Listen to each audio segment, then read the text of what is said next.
શ્રી સરસ્વતી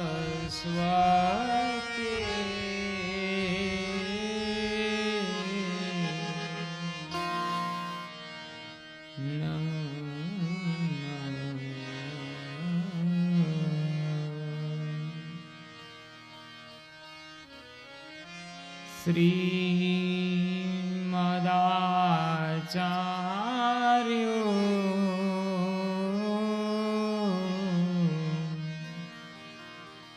ચરણ કમલે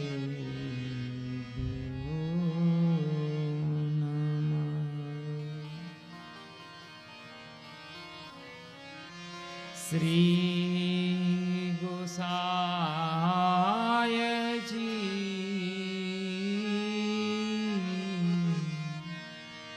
પરમ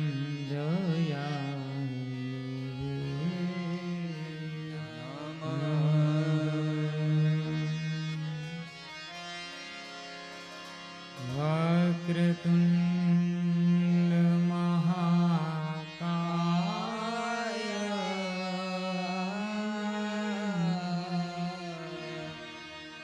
સૂર્યકોટી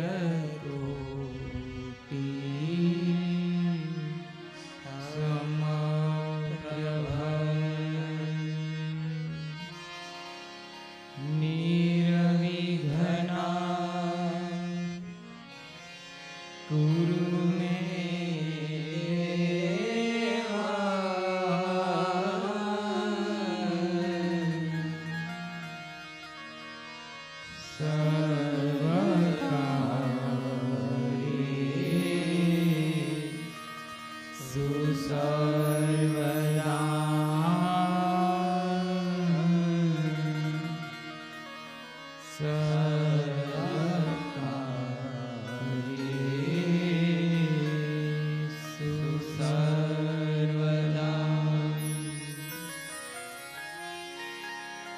आइए दामोदर स्तोत्र का कुछ श्लोक का गान करते हुए अपनी भगवत कथा का प्रारंभ करें। श्री कृष्ण गोविंद हरे मुरारे हे नाथ नारायण यण वासुदेवा परारविन्देन नवदारविन्दं मोहारविन्दे विनवेशयान्तं न गोविन्द हरे मुरारी हे नाथ नारायण वासुदेवा वटस्पत्रस्य भूते शयाननं बालमुकुन्दं मनसा स्मरामि श्रीकृष्ण गोविन्द हरे मुरारी हे नाथ नारायण वासुदेवा हवे पिबास्वामृतमेतदेव गोविन्द दामोदर माधवेति श्रीकृष्ण गोविन्द हरे मुरारी हे नाथ नारायण वासुदेवा विक्रेतुकामा किल गोपकन्या मुरारिपाला कृतजितवृत्ति श्रीकृष्ण गोविन्द हरे मुरारी हे नाथ नारायण वासुदेवा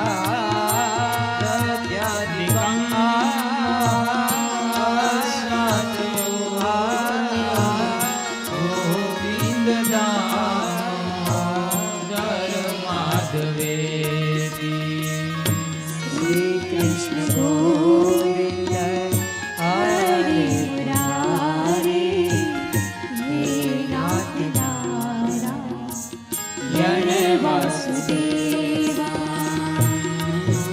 द्रुहे गो पवनयुगदम्बा स्वररे मिलित्वा समव्यापयोग्यं श्रीकृष्ण गोविन्द हरे मुरारी हे नाथ नारायण वासुदेवा निपठन्ति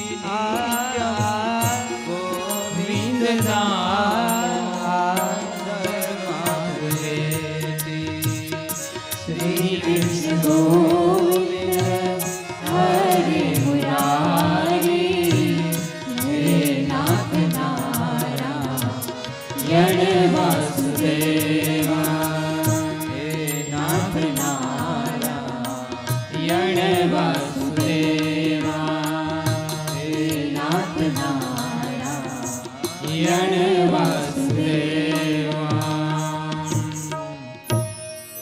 आइए 2 मिनट भगवान हरि नाम संकीर्तन फिर होगी भगवत चर्चा।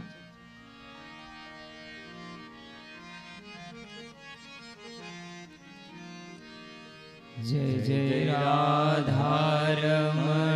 हरि बोल जय जय राधारमण हरि बोल जय जय राधारमण हरि बोल जय जय राधारमण हरि बोल जय जय राधारमण हरि बोल जय जय राधारमण हरि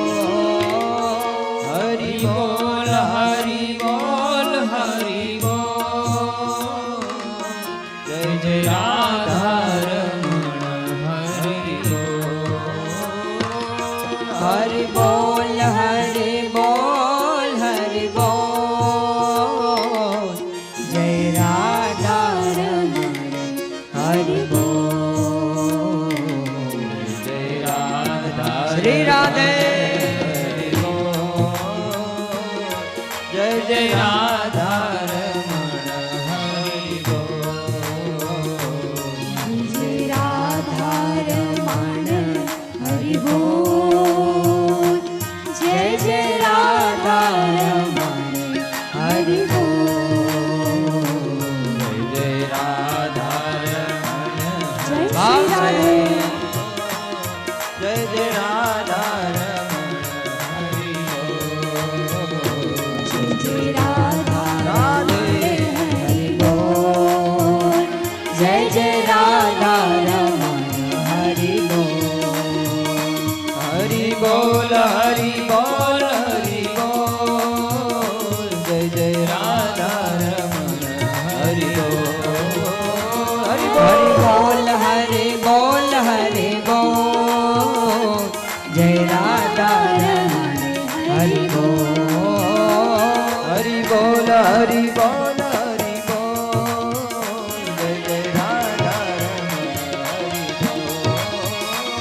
હરિ બોલ હરિ બોલ હરિ બોલ હરિ બોલ જય રાધા રમણ હરિ બોલ જય જય રાધા રમણ હરિ બોલ રાધે જય જય રાધા રમણ હરિ બોલ જય જય રાધા રમણ હરિ બોલ જય રાધા રમણ હરિ બોલ જય જય રાધા રમણ હરિ બોલ જય જય રાધા રમણ હરિ બોલ જય જય રાધા રમણ હરિ બોલ જય રાધા રમણ હરિ બોલ હરિ બોલ હરિ બોલ હરિ બોલ જય જય રાધા રમણ હરિ બોલ હરિ બોલ હરિ બોલ હરિ બોલ જય રાધા રમણ હરિ બોલ હરિ બોલ હરિ બોલ હરિ બોલ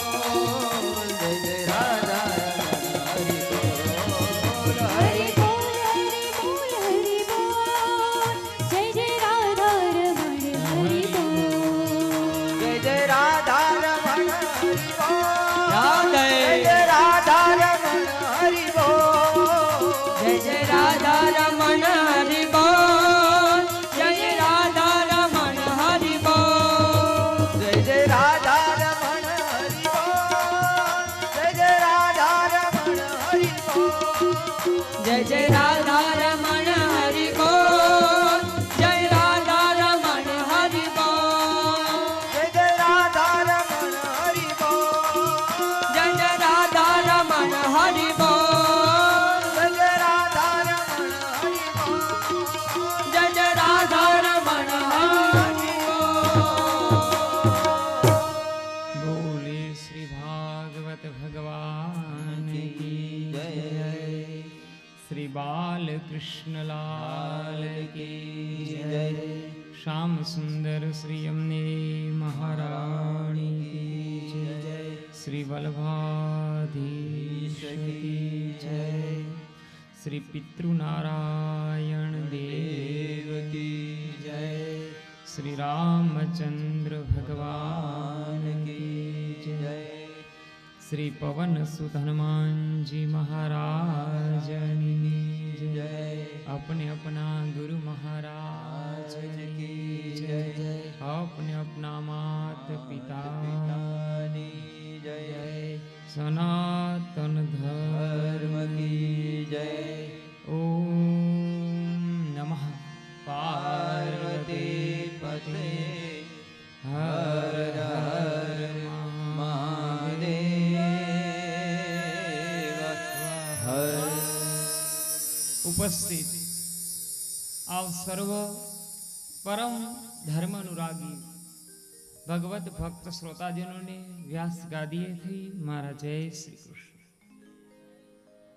આવો ભગવાન શ્રી હરિ પ્રભુના ગુણાનુવાદ ભવ ઔષધિ ભવસાગરને તરવાવાળી એવી આ ભાગવત કથાના આ પ્રવાહની અંદર આપણે બધા સ્નાન અને પાન કરીએ. ભવ ઔષધિ રૂપી આ ભગવદ કથા પદ્મ પુરાણના મહાત્મ્યથી શરૂઆત થશે. ઔષધિ રૂપી આ ભગવદ કથા છે એમને સરિતા સાથે સરખાવવામાં આવે છે. કારણ કે સરિતાનું જલ છે, સરિતાનું જલ છે એ વહેતાણ જલ છે. હંમેશા વહેતું પાણી હોય ને એ સ્વચ્છ હોય છે. બંધિયાર પાણી છે એ દુર્ગંધ વાળું થઈ છે, એમાં સુગંધ હોતી નથી. સરિતાના કિનારે તમે બેસો તો બી તમને આનંદ આવે. નદીના કિનારા ઉપર ખાલી બેસીએ ને તો પણ આનંદ આવે. એટલા માટે ભગવતને કથા ગંગા કહેવાય છે. 4 પ્રકારની આ પૃથ્વી ઉપર ગંગા વહે છે. એક જ્ઞાન ગંગા છે, એક ભગવત ગંગા છે, એક સત્સંગ ગંગા છે અને ચોથી जल गंगा है. यद्यपि हम इन 3 गंगाओं में स्नान करके पवित्र होकर जब हम चौथी जल गंगा में स्नान करते हैं तब हम पवित्र हो जाते हैं. कारण के गंगाना उद्गम स्थान है. विष्णुना चरणमांथी गंगा निकळे छे, ब्रह्माना कमंडलमांथी गंगा छे, महादेवनी जटामांथी गंगा छे. एनो अर्थ एवो थयो કે માણસ જ્યારે 3 પ્રકૃતિથી માણસ પર થાય છે, 3 ગુણ આપ સમજ सकते हो, रजस, तामस और सात्विक. આ 3 ગુણમાંથી માણસ 2 ગુણમાંથી પસાર થઈ ત્યારે એમના મસ્તક ઉપર ગંગા વહે છે. इसका अर्थ होता है માણસ જ્યારે સાત્વિક ગુણની પ્રાપ્તિ કરે ત્યારે એમના મસ્તક ઉપર जल गंगा विराजे છે. उन गंगा में भव औषधि છે ભાગવત. આ ઔષધિ કેવી છે? આપણા પહેલા સ્કંદની અંદર ઔષધિનું વર્ણન કરે છે. આ ઔષધિ આપણે મુખથી પીવાની નથી, પણ આ ઔષધિ આપણે બધાએ કાનથી પીવાની છે. પીબત ભાગવત રસમાલાયમ. इसी का अर्थ होता है કે સ્રોત ઇન્દ્રિય છે. આપણે બપોરે વાત થઈ કે આપણી જે સ્રોત ઇન્દ્રિય છે એને આપણે જો મજબૂત બનાવશું, એને જો આપણે સ્થિત પ્રજ્ઞ બનાવશું તો જ આપણે ભગવત કથાને સાંભળી શકશું, પી શકશું, એનું પાન કરી શકશું. રામચરિત્ર માનસ મેં 9 ભક્તિ બતાવી છે. માં સબરી છે, એમની ઝૂંપડીએ પ્રભુ શ્રી રામ વિરાજમાન હોય ત્યારે એને 9 ભક્તિ બતાવે છે. એમાં પહેલી જ ભક્તિ છે, પ્રથમ ભક્તિ સંતન संगा. यद्यपि हमें जो भक्ति के मार्ग में जो प्रथम चरण रखना है तो हमें कोई महापुरुष की आवश्यकता होगी. कोई नाव नदी ने सरिता ने पार करवी हशे तो कोई साधन जोशे साहेब.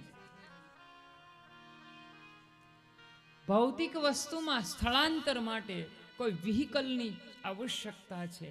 एम भक्तिना मार्गमां साधकने कोई सदगुरुनी जरूर पड़शे साहेब.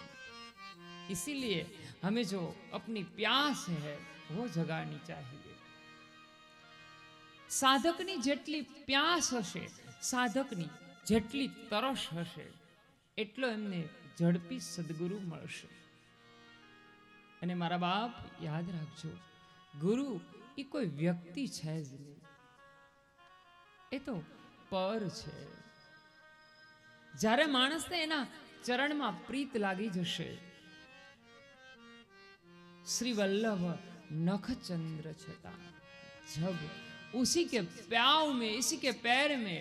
એટલે તો તુલસી રામચરિત્ર માનસ હનુમાન ચાલીસામાં કહે, શ્રી ગુરુ ચરણ સરોજ રજની मन मुकुर सुधा.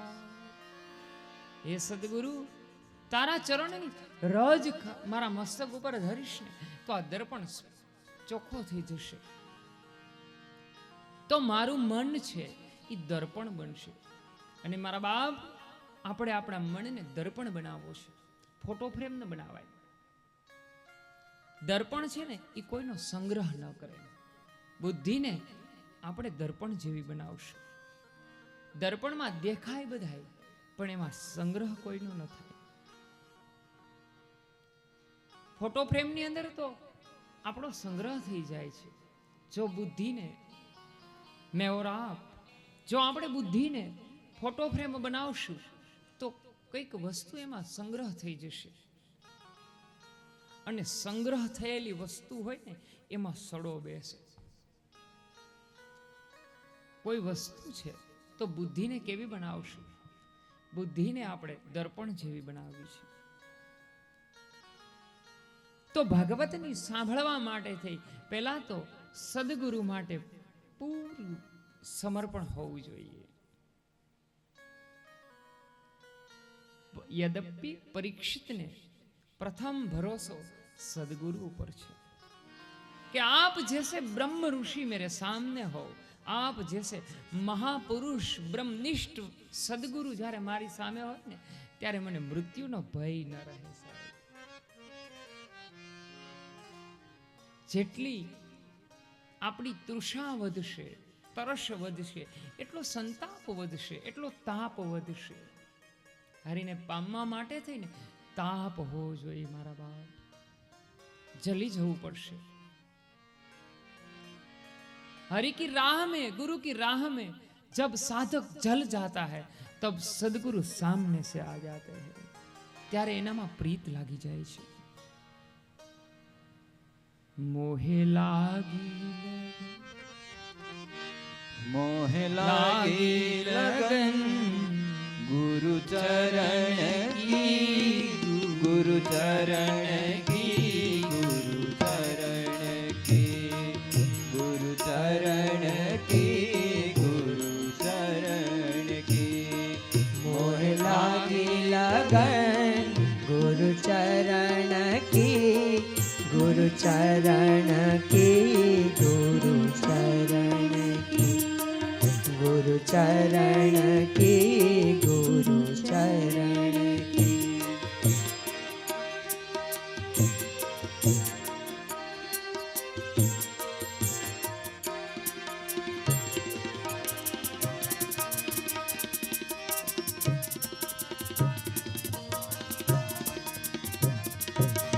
चरण बिन मोए कसुन भावे, आस लगी गुरु चरण की.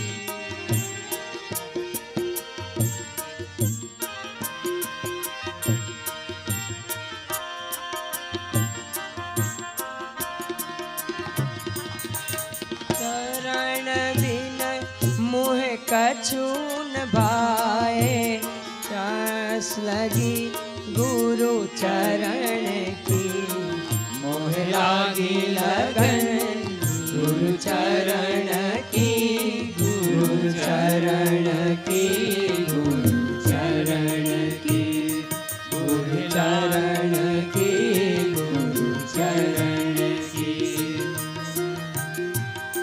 जब हमारे भीतर गुरु चरण की, उनके शरण की जब तपश्चर्या और ताप जब बढ़ जाता है ત્યારે જ કોઈ મહાપુરુષનો સંશ્રય થાય. સાહેબ, કેટલીક વસ્તુ માણસ જીવનને મહેનતથી મળતી નથી. મારા બાપ, યાદ રાખજો.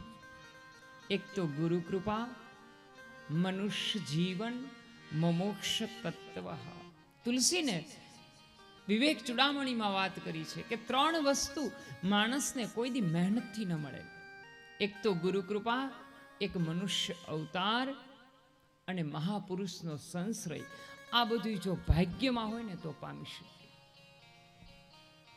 આ બધું મારા બાપ કંકોત્રીથી મળતી જ નથી. ભગવત કથા યાદ રાખજો. આ ભાગવત કથાને મેળવવા માટે જન્મોત્રીમાં હોવી જોઈએ. કંકોત્રીનું મહત્વ નથી ભાગવત કથામાં. સાહેબ, આપણા ભાગવતમાં એમનો પુરાવો છે કે આ કથા કેવી છે કે આ કથામાં તો વગર આમંત્રણે આપણે જવું જોઈએ. એકાદશમા સ્કંદની અંદર રાજસુ યજ્ઞ વર્ણવવામાં આવે.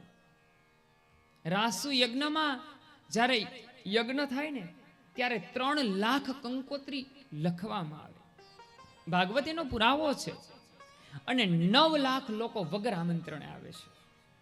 અને એમાં પણ ઠાકોરજી છે એ હેઠી પત્રાવળી ઉપાડવાનું કામ કરે છે, સેવાનું કાર્ય કરે છે. સેવા પરમો ધર્મ. આ કાર્યની અંદર તનુજા, વિતુજા કે માનસી જેટલી પણ તમે સેવા કરશો એ સેવા મારો નારાયણ વ્યર્થ ન જવા દે સાહેબ. એ દુગનું થઈને આવે છે. તમે તનુજા સેવા કરો કે વિતુજા સેવા કરો, આ દુગનું થઈને આવે છે. તો हमारे भागवत में संश्रय बताव्યો છે કે ભાગવત અને ભક્તિ કહાં સે મળે. તુલસી કહે કે જો કોઈ મહાપુરુષનો સંશ્રય લેશું તો જ ભક્તિની પ્રાપ્તિ થશે અને તો જ જ્ઞાનની પ્રાપ્તિ થશે. એ સિવાય ભક્તિ અને જ્ઞાન સિવાય શ્રદ્ધાનો ઉદ્ગમ સ્થાન છે. યાદ રાખજો, બધાના મૂળમાં, હર એક વસ્તુના મૂળની અંદર શ્રદ્ધા પડેલી છે. જ્યારે શ્રદ્ધાનું બીજ છે એ અંકુરિત થાય તો જ જ્ઞાન અને ભક્તિના અંકુરો ઉપર આવે છે, નહીતર ન આવે સાહેબ. એમાં નહીતર વિવેકનું ફળ ન આવે. અને વિવેકનું ફળ ન આવે ત્યાં સુધી કૃષ્ણનો રસ હું ને તમે પી ન શકીએ સાહેબ. આ ભગવત કથા કેટલા વ્યક્તિઓને પવિત્ર કરનાર છે. 10મો સ્કંદ 1લો અધ્યાય 16મો શ્લોક કહે છે, વાસુદેવ કથા પ્રશ્ન પુરુષાણમ સ્ત્રીણમ પુનાતનિઃ વકારમ પૂચ્છકમ શ્રોત્રસ્વપાદ સલીલમ યથા. ભગવત કથા કેટલાને પવિત્ર કરે છે? પૂછનારને, કહેનારને અને સાંભળનારને. આ કથા છે. અહીંયા આવીએ ને સાહેબ, ખાલી આ પંટાંગણમાં આવીએ ને ત્યાં અહીંયા પોઝિટિવ એનર્જી હોય. જ્યાં સુધી ભાગવતજી ભગત અહીંયા પધાર્યા ન હોય ને ત્યાં સુધી સભા મંડપમાં આભા ન હોય. જ્યારે ભાગવતજી અહીંયા પધારે ને પછી બધું પોઝિટિવ થાય. અહીંયા તમે નોટ કરજો, 7 દિવસ તમે અહીંયા બેસજો, 7 દિવસમાં અહીંયા કોઈ પણ પ્રકારનો નકારાત્મક વિચાર મને તમને આવે નહીં. ક્યારેય ના આવે. કારણ કે ભગવાનનું સામર્થ્ય બતાવ્યું છે. અહીંયા જ્યાં હરિના ગુણાનુવાદ ગવાતા હોય, જ્યાં પરમાત્માના ગુણ ગવાતા હોય, જ્યાં ઠાકોરજીના હરિસ્મરણ થતા હોય, ત્યાં કોઈ દિવસ નકારાત્મક ઉર્જા આવી જ ન શકે. ત્યાં કોઈ એવો વિચાર ન ઉદ્ભવે. તો આ કથા પૂચ્છકમ એવું કહેવાય છે કે પૂછવા વાળા છે એમને પણ પવિત્ર કરે, સાંભળે એને પણ પવિત્ર કરે. વકારમ પૂચ્છકમ. પૂચ્છકમ એટલે બહુવચન આવ્યું કે જેટલા વ્યક્તિઓ સાંભળે છે એ બધાને પવિત્ર કરે છે. પરંતુ આ કૃષ્ણ રૂપી ફળ છે એમાં સૌથી ભાગ્યશાળી કોણ? કોણે ખાધું? ખાનારો ભાગ્યશાળી? નોટ કરજો. આ ઉજેરનારો ભાગ્યશાળી કે માણનારો ભાગ્યશાળી કે રોપનારો ભાગ્યશાળી? આ કૃષ્ણરૂપી ફળ છે એ દેવકીએ રોપ્યું સાહેબ. એને ફલિતમ યશોદા, એને યશોદાએ ઉછેરીને મોટું કર્યું. ભોજ્યતમ ગોપી, પણ આનો રસ કોણ લઈ ગયું? ગોપી લઈ ગઈ. માટે ભાગ્યશાળી કોણ છે? જેને ભોગવી શકે ને એ ભાગ્યશાળી છે. ઇસીલિए તો હમારી ગોપી કહે છે, ભગવાન આ તારા સ્વરૂપ રૂપી મેં એવું ફળ છે અમારી પાસે, એવો રસ છે કે અમારે તારા વિયોગમાં કૃષ્ણ પ્રાણ છોડવો છે. પણ એક વસ્તુ એવી છે કે અમને જીવાડી રાખે છે. એ વસ્તુ કઈ છે? આ કથા છે સાહેબ. તવ કથામૃતમ ગાइए मेरे साथ जीवन कविभिरीडितं कल्पशापहम् कथामृतं ગાયે સબ तृप्त जीवन कविभिरीडिता कल्पशापहम् श्रवणमङ्गलं श्रीमदादतं भुवि धुन्वन्ति ते भूरिदा जना जयति तेऽधिका जन्मना व्रज श्रयत इन्दिरा शश्वदत्तरी श्रयत इन्दिरा शश्वदत्तरी। ભાગવત માં કેટલા ગીત છે આપકો પતા હોગા। ભાગવત માં 5 ગીત મહત્વના, કુલ 11 ગીત છે ભાગવતમાં સાહેબ। કાલથી આપણે કામ કરશું। જે લોકો અહીંયા હેન્ડસેટ લઈને બેસે છે, મોબાઈલ લઈને બેસે છે, આજે રાત્રે ગૂગલના લેરીસ ઉપરથી ગોપી ગીત છે એના સ્ક્રીનશોટ પાડીને રાખજો। રોજે આપણે બને ને ત્યાં સુધી એમના ઉપર ચર્ચા કરશું સાહેબ। કારણ કે ગોપી ગીત છે ને, 10મો સ્કંદ તો ભગવાનનું હૃદય છે, ભાગવતનું હૃદય છે, નો ડાઉટ, પણ ગોપી ગીત છે ને એ 10મા સ્કંદનું પણ હૃદય છે। એમાં એટલી બધી સરસ વાત કરી છે। ગોપી ભૂલી જાજો, ગોપી કોઈ સ્ત્રીની વાત જ નથી સાહેબ।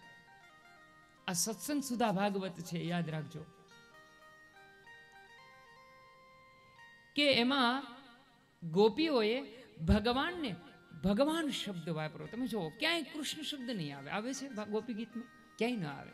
આપ તો બધા જ્ઞાની છો, તમને ખબર હશે। ક્યાંય કૃષ્ણ શબ્દ નહીં આવે, ક્યાંય કનૈયો શબ્દ નહીં આવે, ત્યાં ભગવાન શબ્દ આવશે। એ ભગવાન, અમે તારા તાપમાં જલીએ છીએ ઈશ્વર, અમે રડીએ છીએ, અમને તારો વિયોગ સતાવે છે। ગોપી ગીત એટલા માટે 10મા સ્કંદનું હૃદય તો કહી શકાય, પણ મારા વ્યાસપીઠ પૂરતું કહું તો મને એવું લાગે છે કે ગોપી ગીત તો ભાગવતનું શિરમુગટ કહી શકાય। એ શિરમુગટ છે ગોપી ગીત, નો ડાઉટ। એમાં જાણતા છતાં ગોપીઓ અજાણ છે। ગોપીઓને ખબર હતી કે અમારી પાસે વિશ્વની સૌથી મોંઘી ચીજ અમારી પાસે છે। આ વિશ્વમાં સૌથી મોંઘી ચીજ કઈ છે મારા બાપ? પ્રભુને પકડવો ને એ મોંઘી ચીજ છે।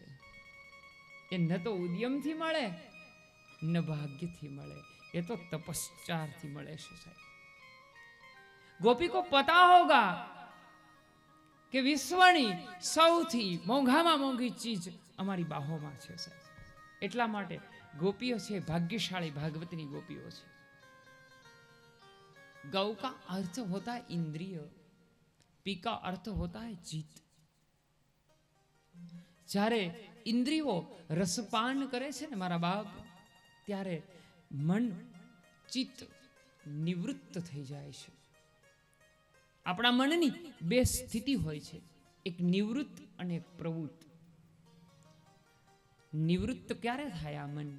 જ્યારે મન, ચિત્ત, બુદ્ધિ અને અહંકાર ઈશ્વરમાં સમર્પિત, 4 આધિષ્ટ દેવ ઈશ્વરમાં સમર્પિત થઈ જાય ત્યારે નિવૃત્ત થઈ જાય છે, જેને નિરુદ્ધ લીલા કહેવાય છે।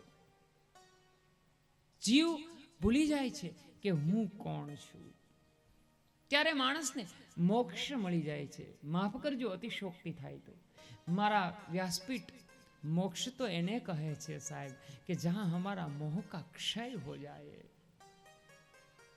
जब भी हमें कोई चीज हमें आकर्षण के लायक न रहे, उसी दिन समझना कि जीते जी हमने मोक्ष पा लिया। ક્યાંય પણ મન ન જાય, નારાયણને ઠાકોરજીને પ્રાર્થના કરજો કે એટલી મન કશે ન જવા દેતો કે જ્યાં ભમર જેવી સ્થિતિ થઈ જાય।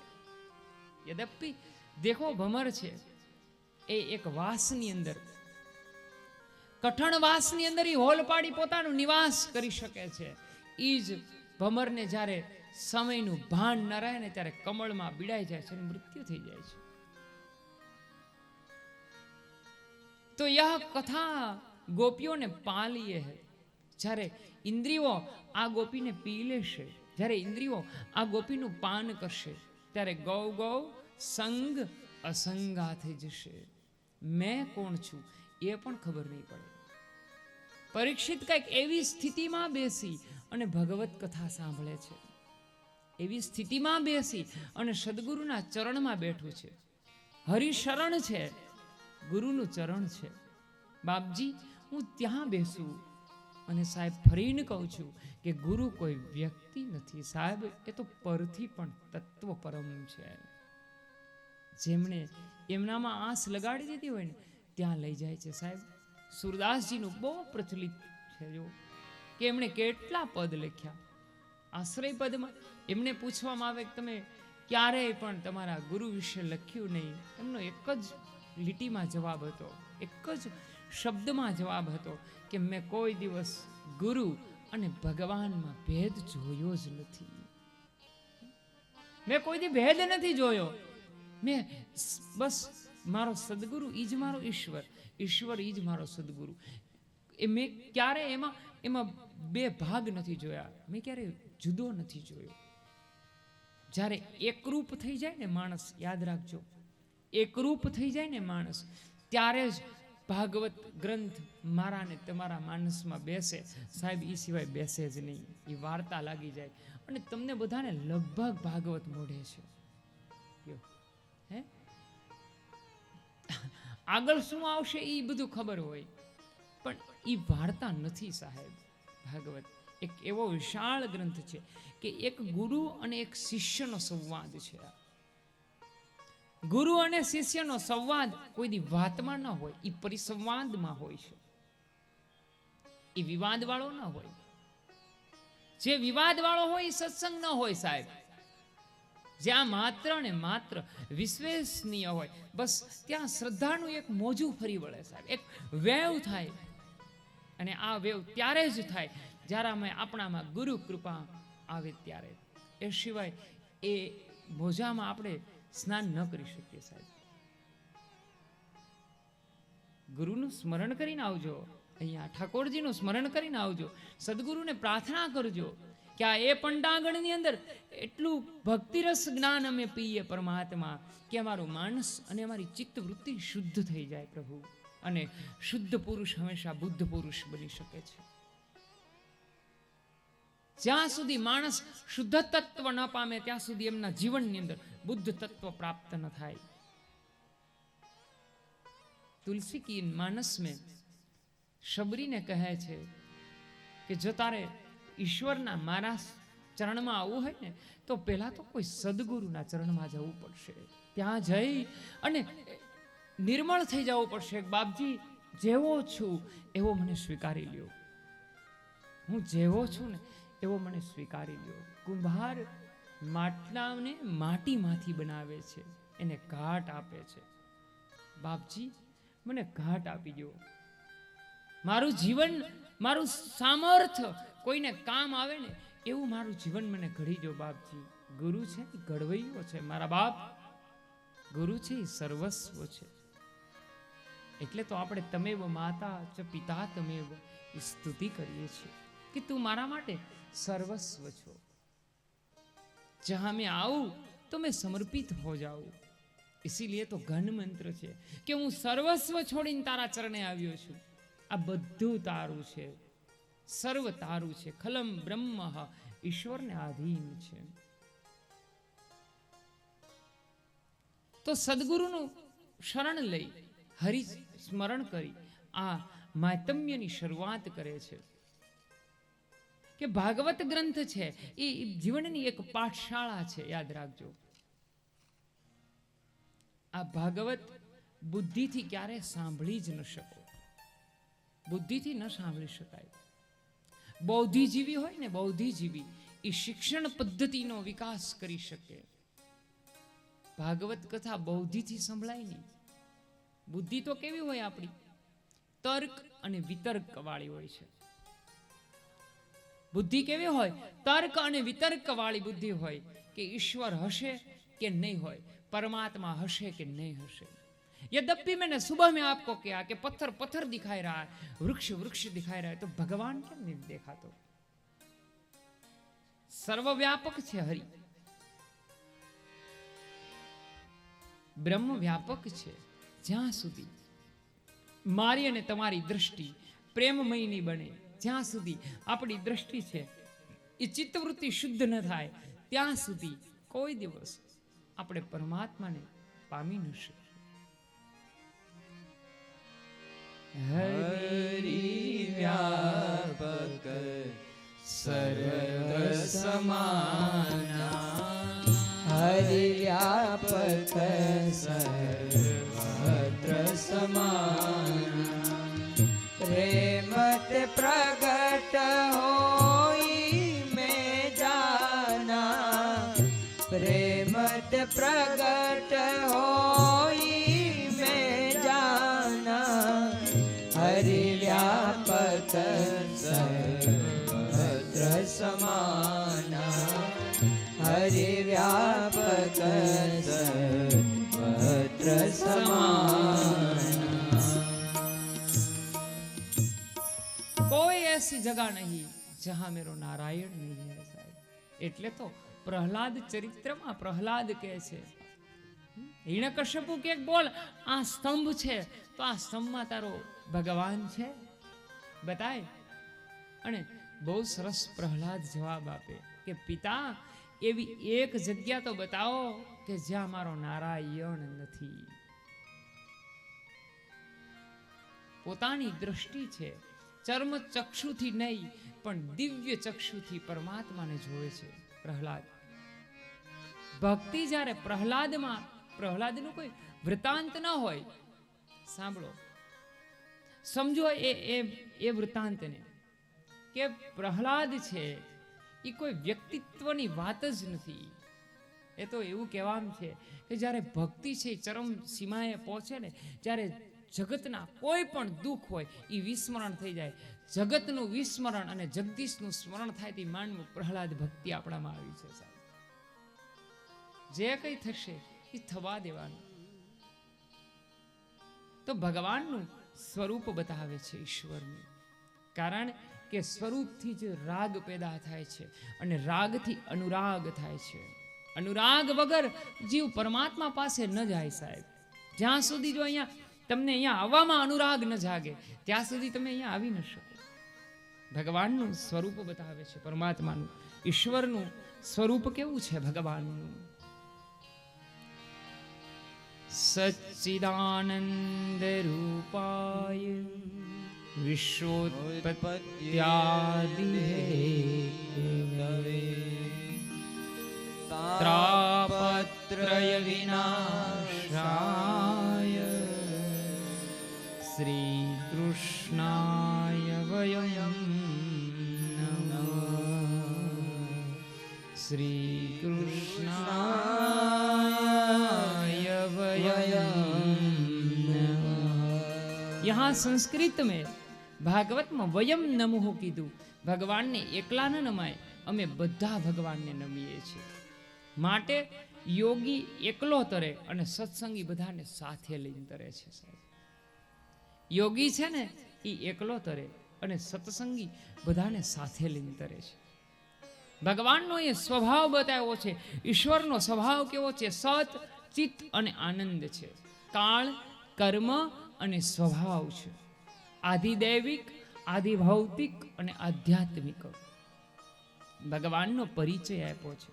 કારણ કે જ્યાં સુધી પરિચય ન થાય ત્યાં સુધી કોઈ દિવસ પ્રીતિ ન થાય. બિન પરિચિત હોત ન પ્રીતિ. જ્યાં સુધી કોઈ પણ વ્યક્તિ હોય કે વસ્તુ હોય એને જ્યાં સુધી તમે એમના પરિચિત ન બનો ત્યાં સુધી તમે એનામાં પ્રીતિ જાગે જ નહીં.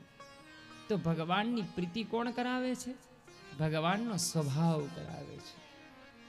ઈશ્વરનો સ્વભાવ કેવો છે? સ્વરૂપ કેવું છે? જ્યાં સુધી સ્વરૂપ પાસે ન જઈએ, જોજો, જ્યાં સુધી સ્વરૂપ પાસે ન જઈએ ત્યાં સુધી અનુરાગ પેદા ઉત્પન્ન ન થાય. હું તમને એમને આપણને પૂજામાં કોઈક 1 કલાક બેસી રાખે તો શું કરવું? નો ડાઉટ મહાપુરુષોને તો કોઈ જરૂર નથી પડતી, પણ આપણે જે પહેલા સ્ટેપે હોય એમને કંઈક સ્વરૂપ તો જોઈએ ને સામે. જ્યાં સુધી સાધન ન હોય ત્યાં સુધી સ્વરૂપ ન હોય, અને પછી તો સ્વરૂપ થઈ જાય, અનહાદ થઈ જાય સાહેબ, અજંપા જાપ થઈ જાય, સબ મર જાય એક રામ સનેહી કબહુ ન મરે, કહ ગયે દાસ કબીર. જ્યારે ઈ જગ્યા ઉપર પહોંચીએ ત્યારે તો કઈ જરૂર નથી રહેતી. સાંભળજો, ત્યારે તો હું જ્યાં બેસું ત્યાં તું બસ, તું હી બસ, તું હી બસ, તું હી. પરંતુ મંજિલ માટે જવા માટે કાં તો અવતારની કા યાની કે સીડીની જરૂર પડે છે, કાં તો લિફ્ટની જરૂર પડે છે, કાં પગથિયાની જરૂર પડે છે. તો પહેલા સ્વરૂપનું વર્ણન કરે છે ભાગવતમાં. પ્રભુનું સ્વરૂપ કેવું છે, ભગવાનનું સામર્થ્ય કેવું છે, ભગવાનનો કાળ કર્મ અને સ્વભાવ બતાવે છે કે તમારી પાસે બધું જ હોય, સત હોય, ચિત્ત હોય, આનંદ ન હોય તો. બહુ સરસ ઉદાહરણ છે કે આપણી પાસે સાધન સામગ્રીમાં હેન્ડસેટ, માઇક હોય, વાયર હોય, પરંતુ ઇલેક્ટ્રિસિટી ન હોય ત્યાં સુધી એ ચેતન બને નહીં સાહેબ. ચેતન બનવા માટે ચૈતન્યની જરૂર પડે છે સાહેબ. અને આ ચૈતન્ય મને ને તમને હર એક ક્ષણે ભીતરથી અવાજ આપે છે કે મેં તેરે સાથ હું, બસ હું તારી સાથે છું. આ ચૈતન્ય અવાજ પરમાત્મા આપે છે સાહેબ. ગુરદાસ બાપુના શબ્દ છે સુરત. બહુ મસ્ત, બહુ સરસ ભજન છે બાપુનું, પોતાનું લેખિત છે. અને જેનું હોય ને એ આપણા મસ્તક ઉપર ન લઈ લેવાય, જેનું હોય એનું કેવું જ પડે ને ન્યાય આપવો જ પડે સાહેબ. હે અવડો વિશ્વાસ બીજું કોણ આપે રે, હે આવડો વિશ્વાસ બીજું કોણ આપે રે, હે આવડો વિશ્વાસ બીજું કોણ આપે રે. શ્વાસ આવે ને જાય અને કોણ રોકે રે, શ્વાસ આવે ને જાય ને કોણ રોકે રે. જીવ આવે ને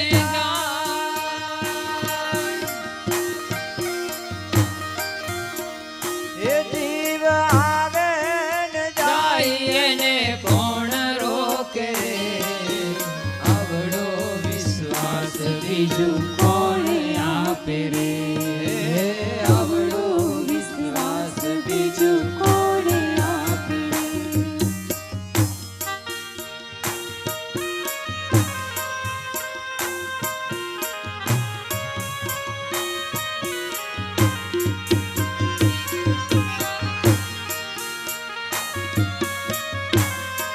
તારે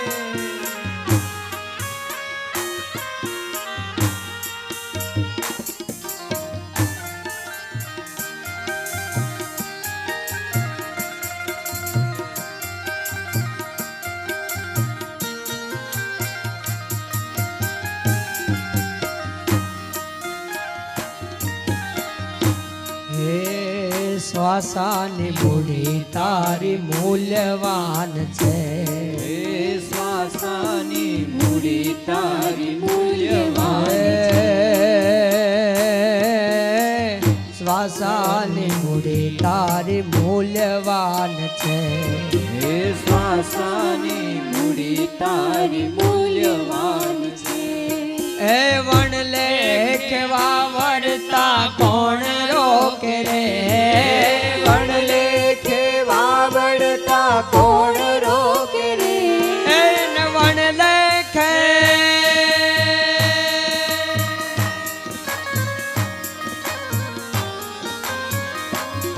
એ વણ લેખવા વળતા કોણ રોકે રે. આવડો વિશ્વાસ બીજું કોણ આપે રે. હે આવડો વિશ્વાસ બીજું કોણ આપે રે.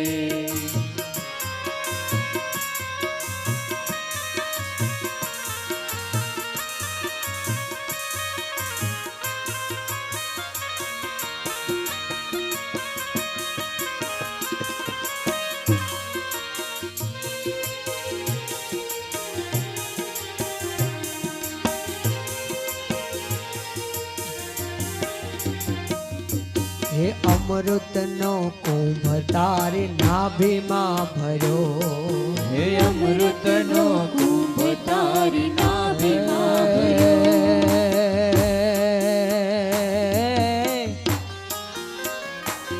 હે અમૃતનો કુંભ તારી નાભીમાં ભર્યો હે અમૃતનો કુંભ તારી નાભીમાં ભર્યો હે ઢોળાય છે ધૂળમાં એને કોણ રોકે રે ઢોળાય છે ધૂળમાં એને કોણ રોકે રે હે વાલા ઢોળાય છે ધૂળમાં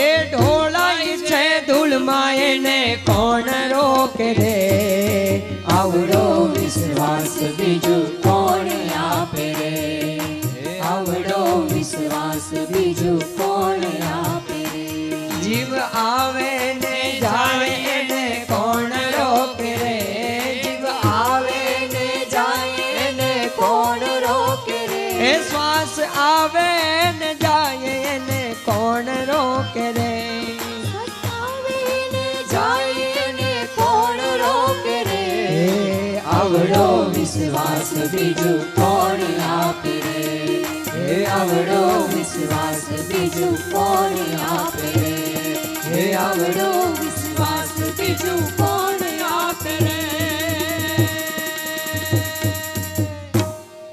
ભગવાનનો પરિચિત કરાવે છે. બિન જાને હોય ન પરતીતિ, બિન પરતીતિ હોય ન પ્રીતિ.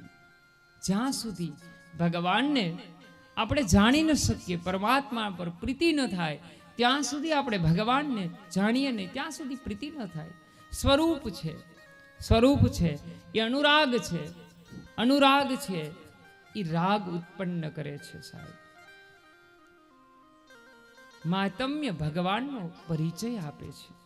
ઈશ્વરના કાળ, કર્મ અને સ્વભાવનો પરિચિત કરાવે છે ભગવાનનું. વિશ્વ ઉત્પત્ત્યાદિ હેતવે, ને ભગવાનનું કામ શું છે? આ વિશ્વની ઉત્પત્તિ કરવી.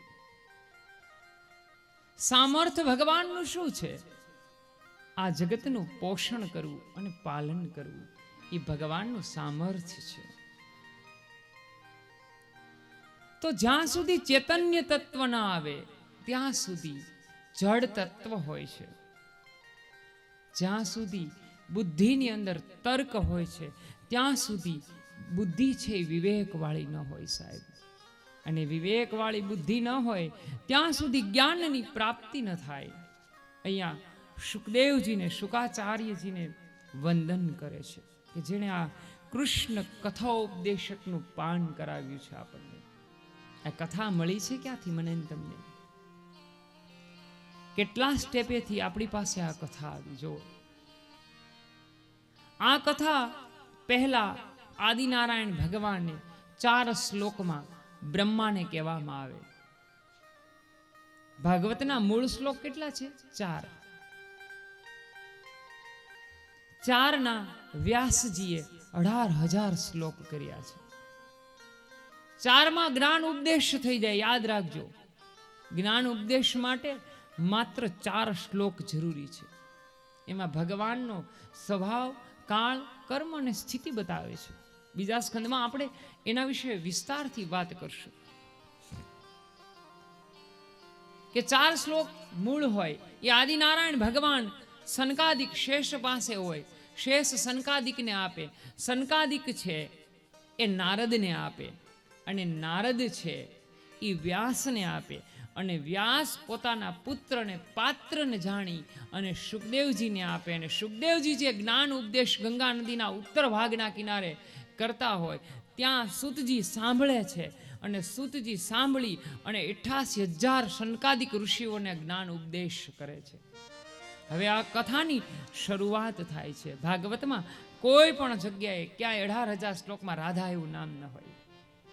ક્યોંકિ નિકુંજ લીલામાં શુકદેવજીને રાધા વદહ, રાધાએ ભગવાનનો જ્ઞાન ઉપદેશ કર્યો હતો, એટલે ગુરુનું નામ ન હોય. સાહેબ, જો આપણી એક સંસ્કૃતિની પરંપરા છે કે આપણી વૃદ્ધ માતાઓ અહીંયા બેઠા છે, એમને ખબર હશે કે આપણી બા હોય, આપણી માતાઓ હોય, આપણી દાદીમાં હોય, એ આપણા દાદા કે આપણા પિતાનું નામ લેતા ન હોય. શું કામ? કારણ કે નામ લઈએ ને એનો નાશ હોય, એટલે નામ ન લેવાય. અત્યારની વાત નથી. અત્યારે તો ઘરે જાય તો કોને બોલાવે છે એ ખબર નથી પડતી. અને એ પણ તુકારે, પિન્ટુ અહીંયા આવ. આપણે તે આ ક્યાં પિન્ટુને બોલાવે છે. ખેર છે, કાંઈ વાંધો નહીં. વચમાં થોડુંક આવ્યું છે તો વાત કરું. તમે આમ ઉદાસ થઈને બેસો ને અને બહુ જ્ઞાન ગંગા આવે ને તો બસ ધીર ગંભીર નહીં થઈ જવાતું. હે, સ્વભાવ ભગવાનનો આનંદ વાળો છે ને એટલે બહુ આમ કેવું સરસ. આ ખાસ શેર મારી ઈ બેનોની વાત છે. જો બેનો તમે શેર મારો એમાં મને કોઈ વિરોધ નથી. એવું ન કહેતા કે તમે અમારો વિરોધ કરો છો. અમને અમારું ગામડું ભલું છે ભાઈ, તમને તમારું શહેર ભલું છે. પણ અમે આવીએ ત્યારે અહીંયા આવો તો એટલું કહેજો.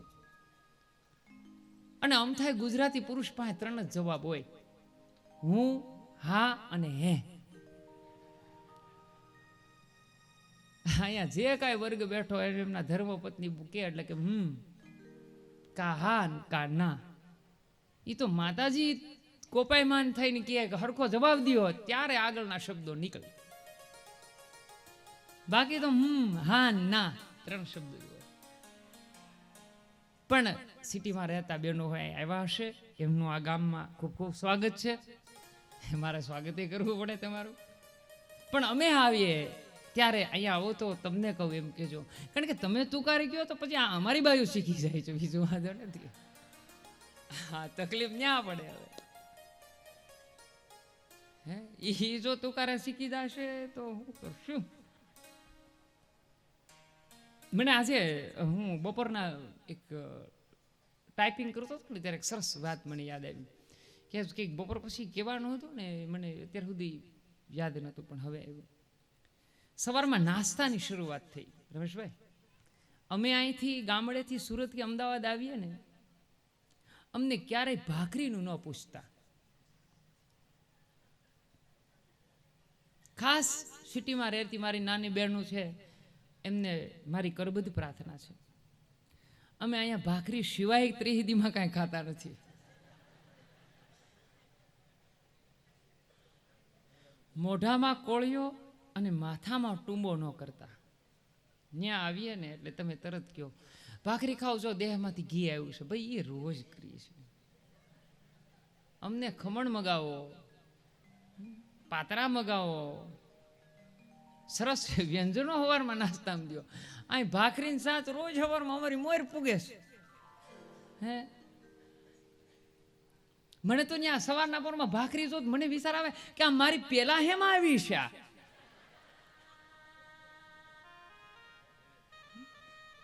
કાં કે હળવો ખોરાક લ્યો, ખાખરા. પણ એ નથી કરવું અમારે કાંઈ. અમે ખાખરા, રાઈસ એ બધું તાવમાં લઈએ છીએ.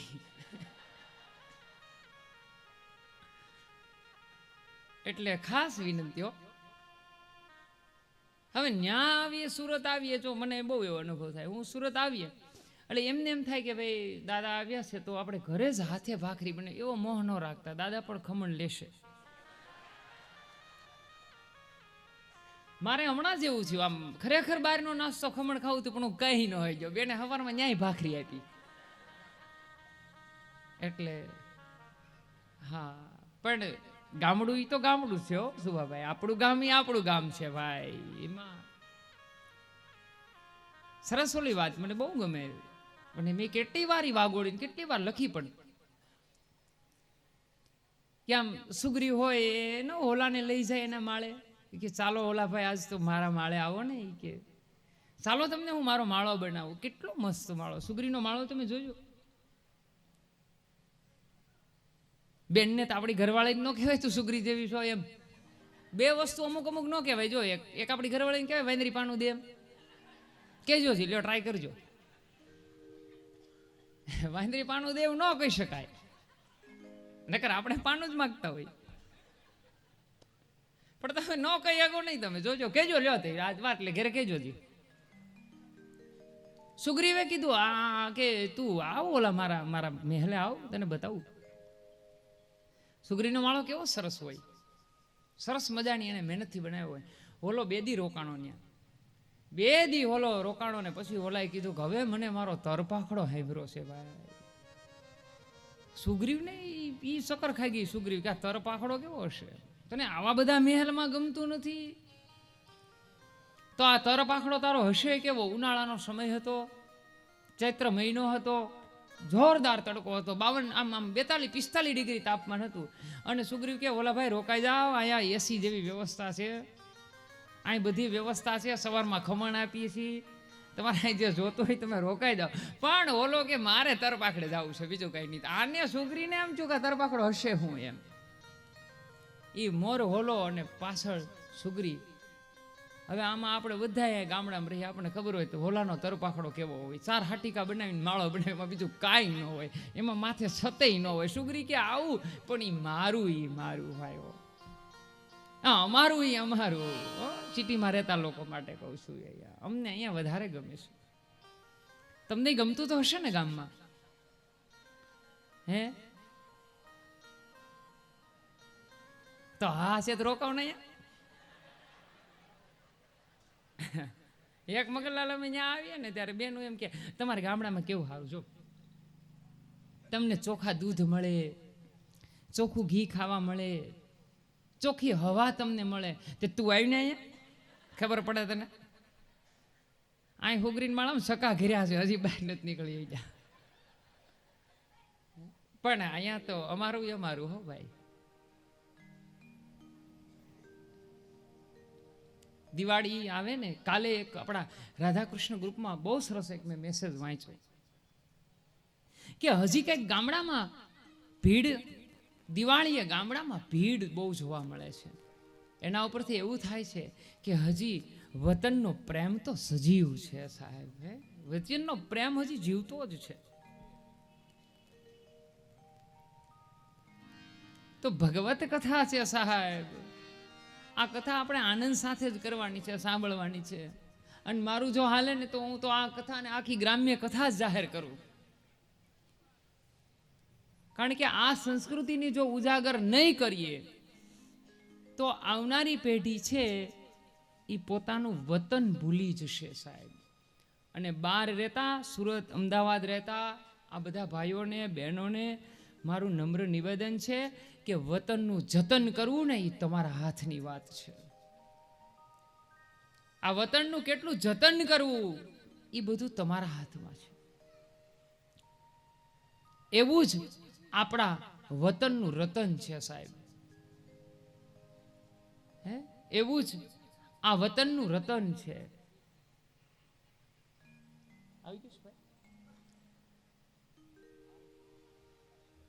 એવું જ આપણા આ વતનનું રતન, આપણા જ ગામનો દીકરો હમણે જ સર્વ શ્રેષ્ઠ સિદ્ધિ પ્રાપ્ત કરી સાહેબ. અને એ ક્ષણ આપણા માટે ગૌરવવંતી હતી, યાદ રાખજો. જ્યારે મીડિયામાં, પ્રેસ મીડિયા હોય તોય ભલે અને સ્ક્રીન મીડિયા હોય તોય ભલે, હરેક મીડિયાની અંદર, હરેક ટીવી સ્ક્રીન ઉપર કે હરેક પ્રેસ મીડિયા ઉપર આપણા ગામના દીકરાએ આપણા ગામનું નામ રોશન કર્યું છે. પહેલા એમને તાળીઓથી વધાવીએ સાહેબ.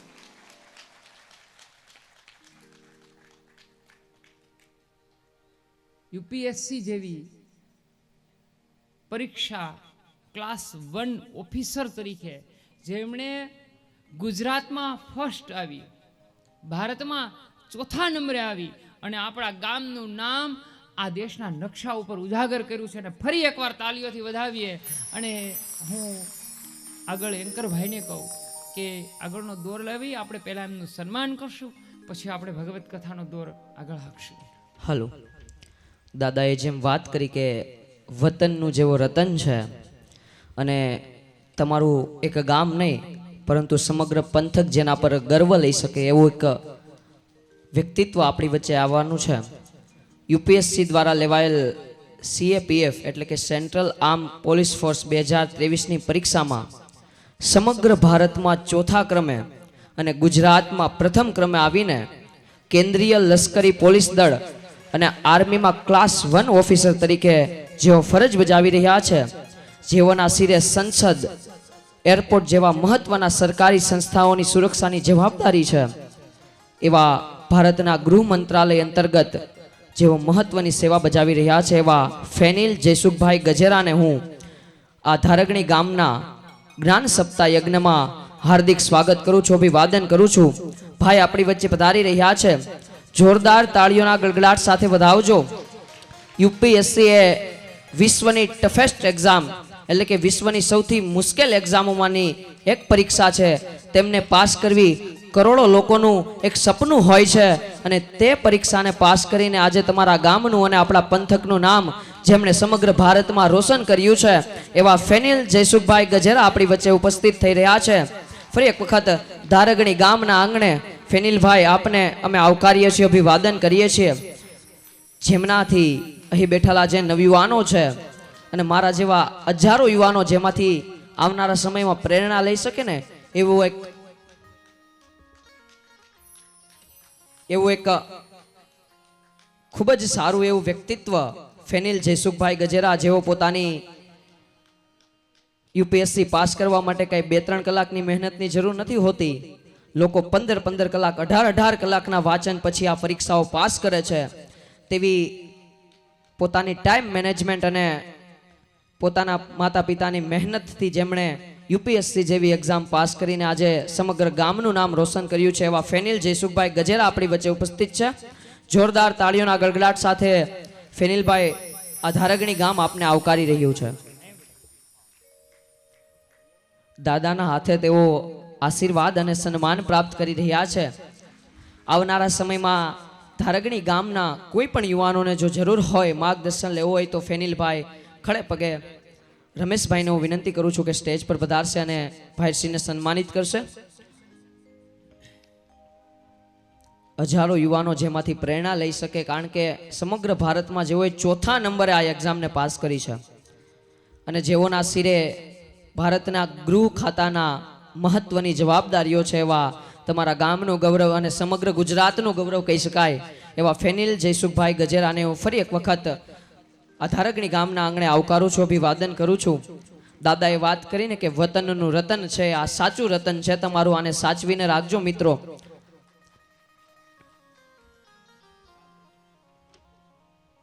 અને આવું રતન આપણી વચ્ચે હોય તો એનું માર્ગદર્શન આપણે લેવાનું જ હોય. હું વિનંતી કરીશ ફેનિલભાઈને કે આવો અમને સૌને 5 મિનિટ માર્ગદર્શન પૂરું પાડો. પધારો ફેનિલભાઈ.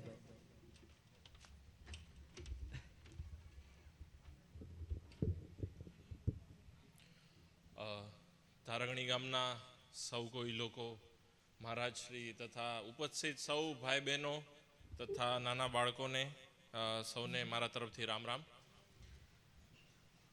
ભાગવત કથાનું આયોજન, દિવાળીનો પર્વ અને ઉપસ્થિત બધા લોકોની હાજરી. ભાગવતનું આયોજન થાય છે, ખૂબ જ સરસ આયોજન થયું છે. મારા ગામમાં મેં પહેલી વખત આ ભાગવતનું આયોજન મારા તરફથી પહેલી વાર ઉપસ્થિતિ છે આમાં, તો મોટા પાયે થયેલું છે. સહર્ષ સાથે હું નિહાળી રહ્યો છું. આ સાથે મારી ઘણી ખરી વાત અને તમારી સાથે હું વાતચીત કરીશ આ પ્રસંગ ઉપર. સરસ આયોજન છે, પરંતુ માતા પિતાને એક પ્રશ્ન હોય કે અમને તો મજા આવે છે ભાગવતમાં, પણ અમારા બાળકોને નથી ગમતું. અમારા બાળકો રમતમાં ચડી ગયા હોય, એમનું ધ્યાન કદાચ ધર્મમાં એટલું નથી રહેતું. ક્યાંક આપણે ધર્મના પાત્રોની આપણે વાતો કહીએ, આપણને સમજાય, પણ બાળકો સમજી નથી શકતા. એને આપણે સમજાવવા પડે. જેમ કે આપણે કોઈ છોકરાને કહીએ કે તું અર્જુન બનીશ તો એ ખુશ થાય, પણ ક્યારેક આપણે કહીએ કે તું ભીમ છે તો એ ના ખુશ થઈ જાય. અર્જુન બધાને ગમે, ભીમ ના ગમે, પણ એમને સમજાવવા પડે કે જે મહત્વતા અર્જુનની છે એ જ મહત્વતા ભીમની છે. અર્જુન પાસે સામર્થ્ય હતું, અર્જુન પાસે જેટલું સામર્થ્ય હતું, ગાંડીવમાં સામર્થ્ય હતું, એ કોઈની પાસે નહોતું. પરંતુ જ્યારે યુદ્ધનું મેદાન હતું ત્યારે શ્રી કૃષ્ણને સમજાવવા પડ્યા હતા અર્જુનને કે અત્યારે હથિયાર મુકાય એવી પરિસ્થિતિ નથી, તમારે હથિયાર ઉપાડવા પડશે, આ તમારો ધર્મ છે. પરંતુ ભીમને કોઈ નહોતા સમજાવ્યા. ભીમનું ચિત્ત એમને ખબર હતી કે દેવી દ્રૌપદીની જેને ઇજ્જત લૂંટી છે એનું આપણે છાતી ફાડીને રક્ત પીશું, એ દુશાસનનું મારણ કરશું. અને ભીમે એ કર્યું. તો આમ ઈચ્છા શક્તિ કોની મજબૂત હતી? ભીમની ઈચ્છા શક્તિ હતી. અર્જુનનું સામર્થ્ય હતું તો ભીમની ઈચ્છા શક્તિ હતી, અને યુધિષ્ઠિરનું ધર્મનું આચરણ હતું. તો આવી રીતે આપણે બાળકોને સમજાવવાના છે કે પાત્રો છે, પણ પાત્રોની અગત્યતા છે.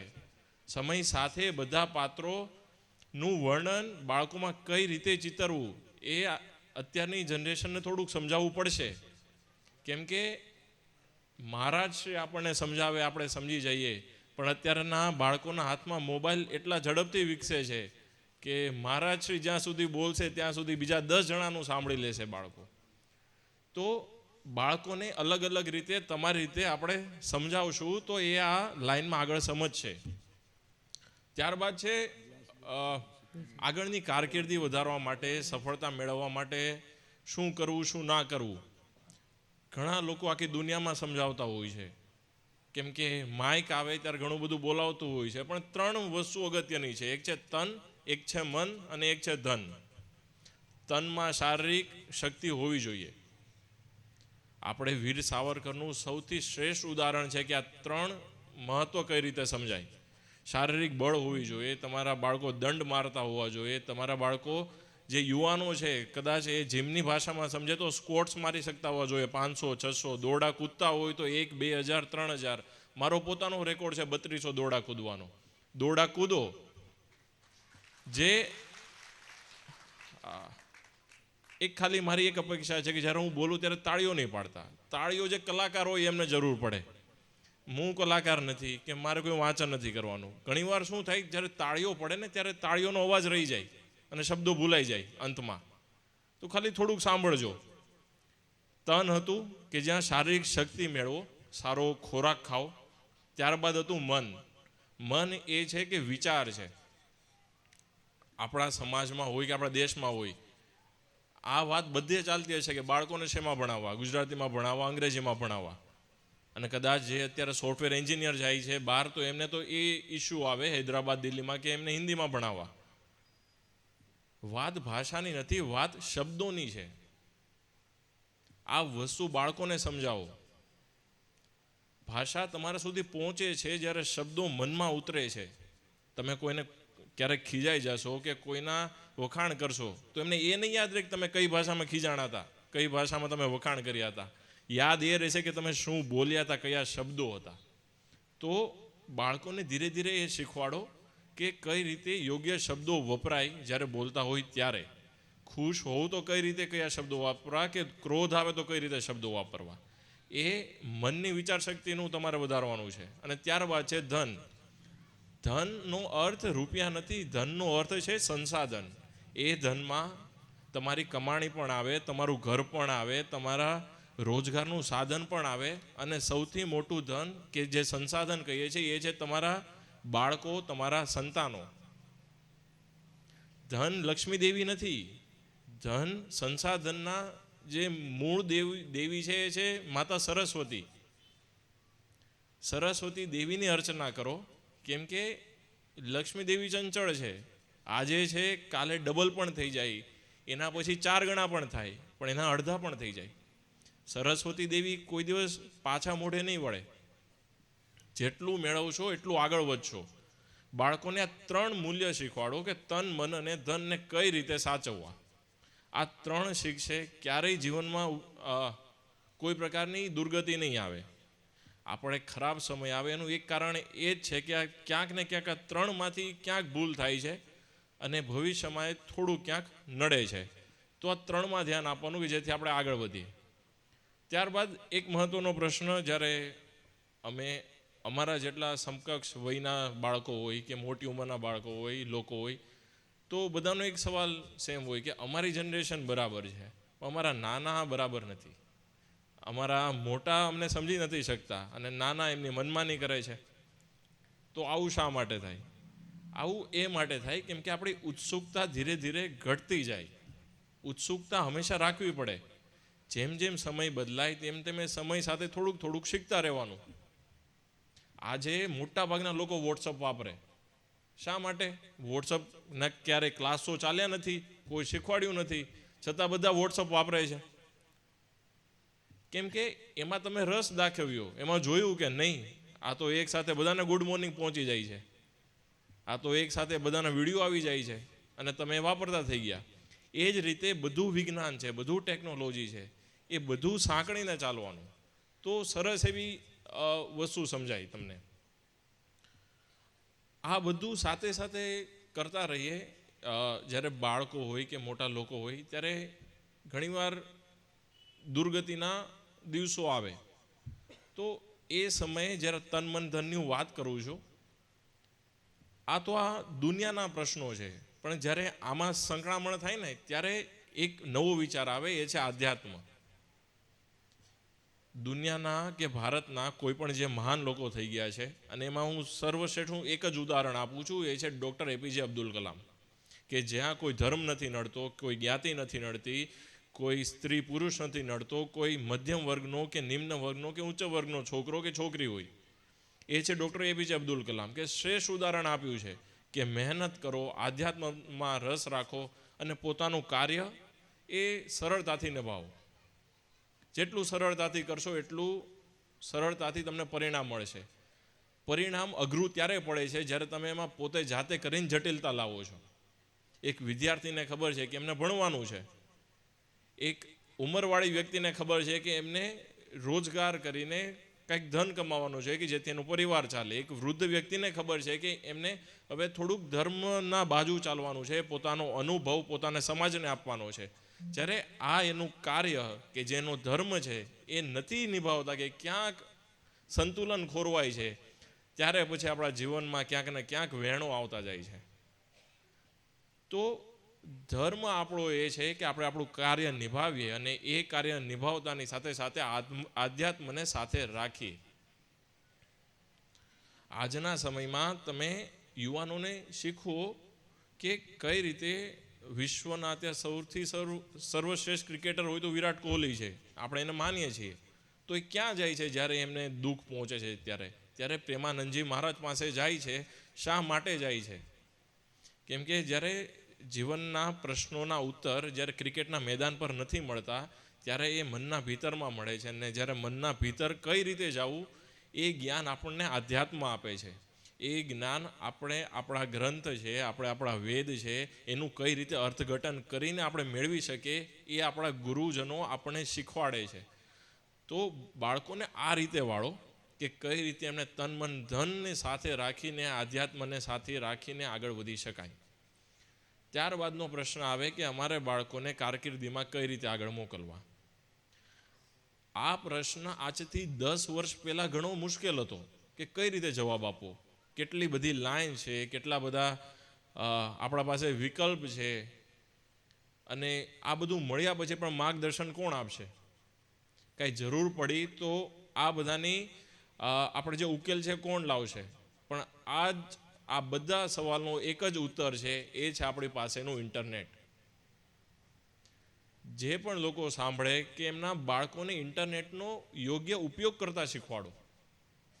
આજે મેં આ એક્ઝામ પાસ કરી છે તો હું આનું સર્વશ્રેષ્ઠ ઉદાહરણ છું કે મેં ક્યાંય ખર્ચો નથી કર્યો.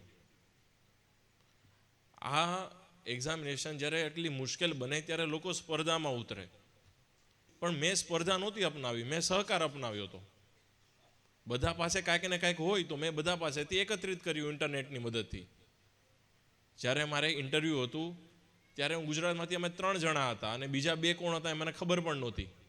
તો હું એકલો હું શું કરવાનો? તો મેં એક મિત્ર ગોત્યો ઉત્તરાખંડથી, એક મિત્ર ગોત્યો રાજસ્થાનથી, એક ગોત્યો મધ્યપ્રદેશથી ને એક હતો કર્ણાટકથી. અમે 5 હતા ટોટલ થઈને, અને અમે 5માંથી અમે 4 સિલેક્ટ થઈ ગયા. સ્પર્ધા ક્યારેય ન કરો, બાળકોને આ શીખવાડો. સ્પર્ધાનો અર્થ એકબીજાથી આગળ વધવાનો નથી. સ્પર્ધાનો અર્થ એ છે કે એકબીજા જ્યારે એક ક્ષેત્રમાં આવે ત્યારે સમજો કે કોની ચતુરાઈ કયા વિષયમાં છે, કે જેથી જે વ્યક્તિ જેમાં કુશળ હોય એ મૂલ્ય બીજાને સોંપે, કે જેથી સ્પર્ધા સહકારમાં બદલે અને પરિણામ સારું આવે. આ હું જે પરીક્ષાની વાત કરું છું એમાં 1000માંથી 1 સિલેક્ટ થાય, 1000માંથી 1 પસંદ થાય. હવે વિચારો, અમે 5માંથી 4 પસંદ થયા છીએ.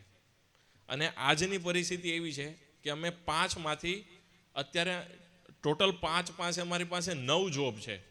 અત્યારે આ સમય આવ્યો છે કે અમારે પસંદ કરવાની છે કે અમે ભારત સરકારના કયા ખાતામાં જવા માંગીએ. બધા પાસે અત્યારે 2 જોબ આવી છે. તો કઈ રીતે મળે? કેમ કે જ્યારે હું મારું નામ જ્યારે બહાર કહું કે મારું નામ ફેમિન છે તો અટવાય કે તમે હિન્દુ ધર્મના છો કે ખ્રિસ્તીમાં છો, કે બહુ સાધારણ નામ નથી લાગતું. એટલે હું કહું કે નહીં, હું હિન્દુ જ છું એમ. તો પછી કે બરાબર, તો જે તમારા માતા પિતા હશે ક્યાંક આર્મીમાં હશે કે પોલીસમાં હશે કે બ્યુરોક્રેટ હશે. મેં કીધું ના, અમે તો મૂળ સૌરાષ્ટ્રના છીએ. તો માને નહીં. તો હું પણ તમને કહું છું કે હું મૂળ સૌરાષ્ટ્રનો નથી. મૂળ આપણે ક્યારે શબ્દ વાપરીએ કે જ્યારે આપણે બહાર રહેતા હોય કે બહાર જન્મ થયો હોય. મારો જન્મ આ ગામડે જ થયો છે, ધારગણીમાં જ થયો છે. એટલે હું આ બધાનું ઉદાહરણ આપું છું. કોઈ કાર્ય નાનું નથી, પણ સમસ્યા ક્યારે ઉદ્ભવે કે આપણે ઉંમર સાથે યોગ્ય વિચાર ના કેળવીએ. હવે જેમ મેં સપનું જોયું એ મેં કદાચ 5-6 વર્ષ પહેલાં જોયું હતું, અને ત્યારબાદ મેં કાંઈક કામ કર્યું, કાંઈક ભેગું કર્યું બધું, અને મહેનત કરીને કાંઈક મળ્યું. પણ આ જ સપનું જો હું આજે જોવા બેસું તો એ નથી યોગ્ય. સમયનું હંમેશા મર્યાદા રાખો. આજે આપણે લગ્ન પ્રસંગો જોઈએ કે સમય લખ્યા હોય કે 10 વાગ્યાનો પ્રસંગ છે, પણ પ્રસંગ થતો હોય 12-12:30 વાગે. કેમ કે સમૂહમાં છે તો આપણે સમજી શકીએ કે થોડુંક મોડું થાય. પણ જ્યારે વ્યક્તિગત હોય સમય ત્યારે એની મહત્વતા આપો. મારા પરિવારમાં હશે કે મારા મિત્રો હશે કે કોઈ પણ મારી સાથે કામ કરેલું હશે, કોઈ પણ માણસ એમ નહીં કે હું ક્યારેય સમયથી મોડો થયો. મેં ક્યારેય સમયમાં 1 સેકન્ડનું મોડું નહીં કર્યું હોય. અને એ જ કારણ છે કે જ્યારે પણ હું કાંઈ પણ કામ કરવા ગયો છું ત્યારે મેં સમયમાં પૂર્ણ કર્યું છે. મારા બધા મિત્રોને કાંઈક ને કાંઈક બાકી રહી જાય કે મારે આ બોલવાનું ભૂલાઈ ગયું, મારે આ લખવાનું ભૂલાઈ ગયું. પણ શા માટે ભૂલાઈ ગયું એ તો વિચારો. ક્યારેય તમે સમયને માન નથી આપ્યું, હંમેશા તમે મોડા આવ્યા કે હંમેશા કાંઈક ને કાંઈક ભૂલી ગયા. અને તમે મહત્વના સમયે એમ કહો છો કે મારાથી આ છૂટી ગયું. એ છૂટી નથી ગયું, પણ એ તમારું જીવન હતું જે એ તમને અરીસા સામે દેખાય છે. આખું જીવન હંમેશા અરીસો જ રહેવાનું છે. એ તો આપણે પોતાની સહાનુભૂતિ માટે આપણે કહી દઈએ કે ઈશ્વરે આમ કર્યું છે. ઈશ્વરે જે કરે છે આપણા ભલા માટે જ કરે છે. ઘણીવાર આપણે થાય કે આવું તો ન જ કરવું જોઈએ, પણ એના પોતાના સમીકરણો છે. આપણું શું ફરજ છે? આપણે આપણા સમીકરણો બરાબર સાચવીએ. એક ઘર, આપણું ઘર બરાબર સાચવીએ. બાળકોને બરાબર સાચવીએ, એને બધા મૂલ્યો આપીએ. જે રીતે આધ્યાત્મના મૂલ્યો છે એ રીતે દુનિયાના બધા મૂલ્યો આપણે એને આપીએ. માતા પિતાની સેવા કરીએ. વૃદ્ધ છે એમને આ સમયમાં સૌથી અઘરું પડવાનું છે. કેમ કે સમય જે પહેલાં બદલાતો એ રીતે નથી બદલાતો. આગની શોધમાં 1 લાખ વર્ષ લાગ્યા હતા. આગની શોધમાં 1 લાખ વર્ષ લાગ્યા. ખેતીવાડી કઈ રીતે થાય એના માટે 10,000 વર્ષ લાગ્યા. સ્ટીમ એન્જિનમાં 1,000 વર્ષ લાગ્યા. કમ્પ્યુટરમાં 100 વર્ષ લાગ્યા. ઇન્ટરનેટમાં 50 વર્ષ લાગ્યા. રોબોટિક્સમાં 10 વર્ષ લાગ્યા. અને આર્ટિફિશિયલ ઇન્ટેલિજન્સ જે આજે સૌથી વધુ ચાલે છે એ 5 વર્ષમાં શોધાઈ ગયું છે અને સૌથી ઝડપથી થાય છે. તો તમે જોવો છો કે વિજ્ઞાન કઈ રીતે ઝડપથી વધે છે અને યુગ કઈ રીતે ઝડપથી આગળ વધે છે. તો એ ઝડપમાં કદાચ જે ઉંમરવાળા વ્યક્તિ છે એમને કદાચ મુશ્કેલી થાય વિજ્ઞાન સમજતા, ટેકનોલોજી સમજતા. તો આ યુવાનોની જવાબદારી છે કે એ આપણા ઘરડાઓને છે ધીરે ધીરે સમજાવે. એટલે જ મહત્વનો પોઈન્ટ હતો કે ઉત્સુકતા હંમેશા રાખવી જીવનમાં. તો જીવનના જે વહેણો છે એ સમજવામાં આપણને મદદરૂપ થાય. તો અંતતઃ હું એટલું કહેવા માગું છું કે તન, મન, ધન અને આધ્યાત્મ અને સાથે લઈને ચાલો. અને કૌટિલ્યની એક વાત હતી કે જે એમણે 1500 વર્ષ પહેલાં કીધી છે, છતાં પણ આજે પણ એ યથાર્થ છે કે શાસ્ત્ર છોડોગે તો સંસ્કૃતિ ખોદોગે ઓર શસ્ત્ર છોડોગે તો દેશ ખોદોગે. તો બાળકોને આપણે શાસ્ત્ર અને શસ્ત્ર બંનેની સમજ આપીએ કે જેથી પોતાનો, સમાજનો અને દેશનો બધાનો ઉદ્ધાર કરી શકે. આ સાથે જ અસ્તુ મહારાજ.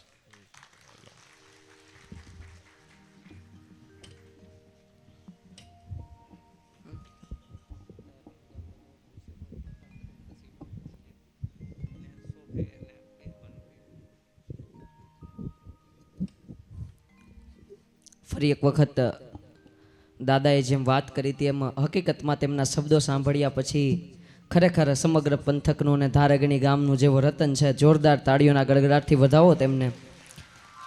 કે સમગ્ર દેશમાં જેવો ભારત સરકારના જે મહત્વના ગૃહ મંત્રાલયમાં જેવો આવનારા સમયમાં ફરજ બજાવવાના છે એવા ફેનિલભાઈ જયસુખભાઈ ગજેરાને સમસ્ત ધારગણી ગામ પરિવાર ફરી એક વખત હૃદયથી આવકારે છે, અભિવાદન કરે છે. આવું એવા જ આપણે બીજા મહેમાનો છે, તેમના સ્વાગત સન્માન તરફ આગળ વધીએ. હિંમતભાઈ દલુભાઈ જીયાણી ગરમડીવાળા, તેમનું વિનંતી કરીશ કે મંચ પર પધારશે. એવા જ ગોબરભાઈ મિસ્ત્રી ગરમડીવાળા, તેઓને પણ નમ્ર વિનંતી છે કે મંચ પર પધારીને ભાગવત ભગવાનના દર્શન કરીને દાદાના હાથે સન્માન પ્રાપ્ત કરશે. પધારો હિંમતભાઈ દલુભાઈ જીયાણી તથા ગોબરભાઈ મિસ્ત્રી, બંને માનવંતા મહેમાનોને આ ધારગણી ગામની અંદર અમે હાર્દિક સ્વાગત કરીએ છીએ, અભિવાદન કરીએ છીએ. અને આ પછી આપણે શ્રીમદ ભાગવત સપ્તાહના પ્રથમ દિવસના બીજા ચરણને ફરી એક વખત શરૂ કરશું. હિંમતભાઈ દલુભાઈ જીયાણી તથા ગોબરભાઈ મિસ્ત્રી બંને આજે ધારગણી ગામના માનવંતા મહેમાન બન્યા છે, તેમને અમે જોરદાર તાળીઓથી આવકારીએ છીએ, અભિવાદન કરીએ છીએ. સમસ્ત ધારગણી ગામ પરિવાર આપને આપનો કિંમતી સમય આપીને અહીં પધાર્યા છો તે બદલ આવકારે છે.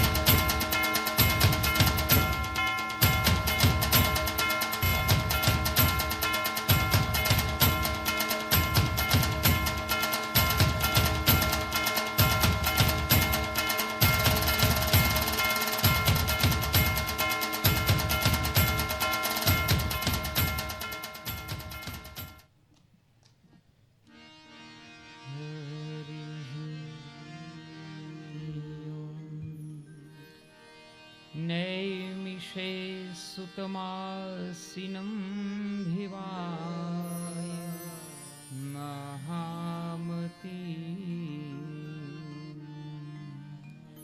कथामृतं रसस्वादकूषणं शौनको बभृतं.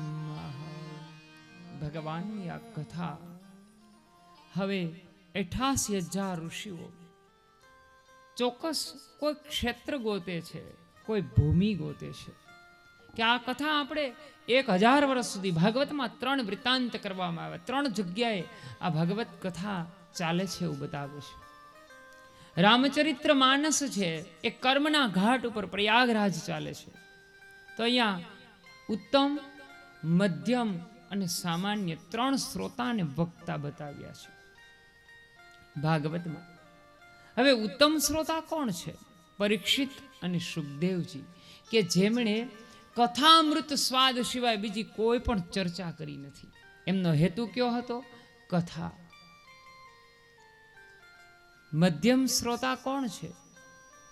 વિદુર અને મૈત્રીય, કે જેમણે સંવાદરૂપી ભગવત કથા આપણા સમક્ષ રજૂ કરી.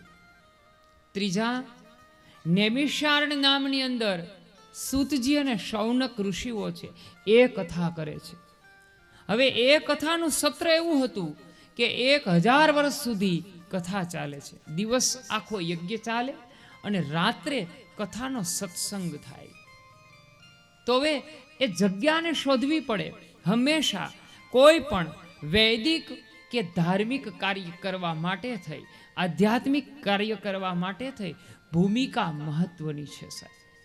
જ્યાં સુધી ભૂમિકા સિદ્ધ ન થાય ત્યાં સુધી આશ્રય સિદ્ધ ન થાય, અને આશ્રય સિદ્ધ ન થાય ત્યાં સુધી લક્ષ્ય કોઈ દિવસ સિદ્ધ ન થાય.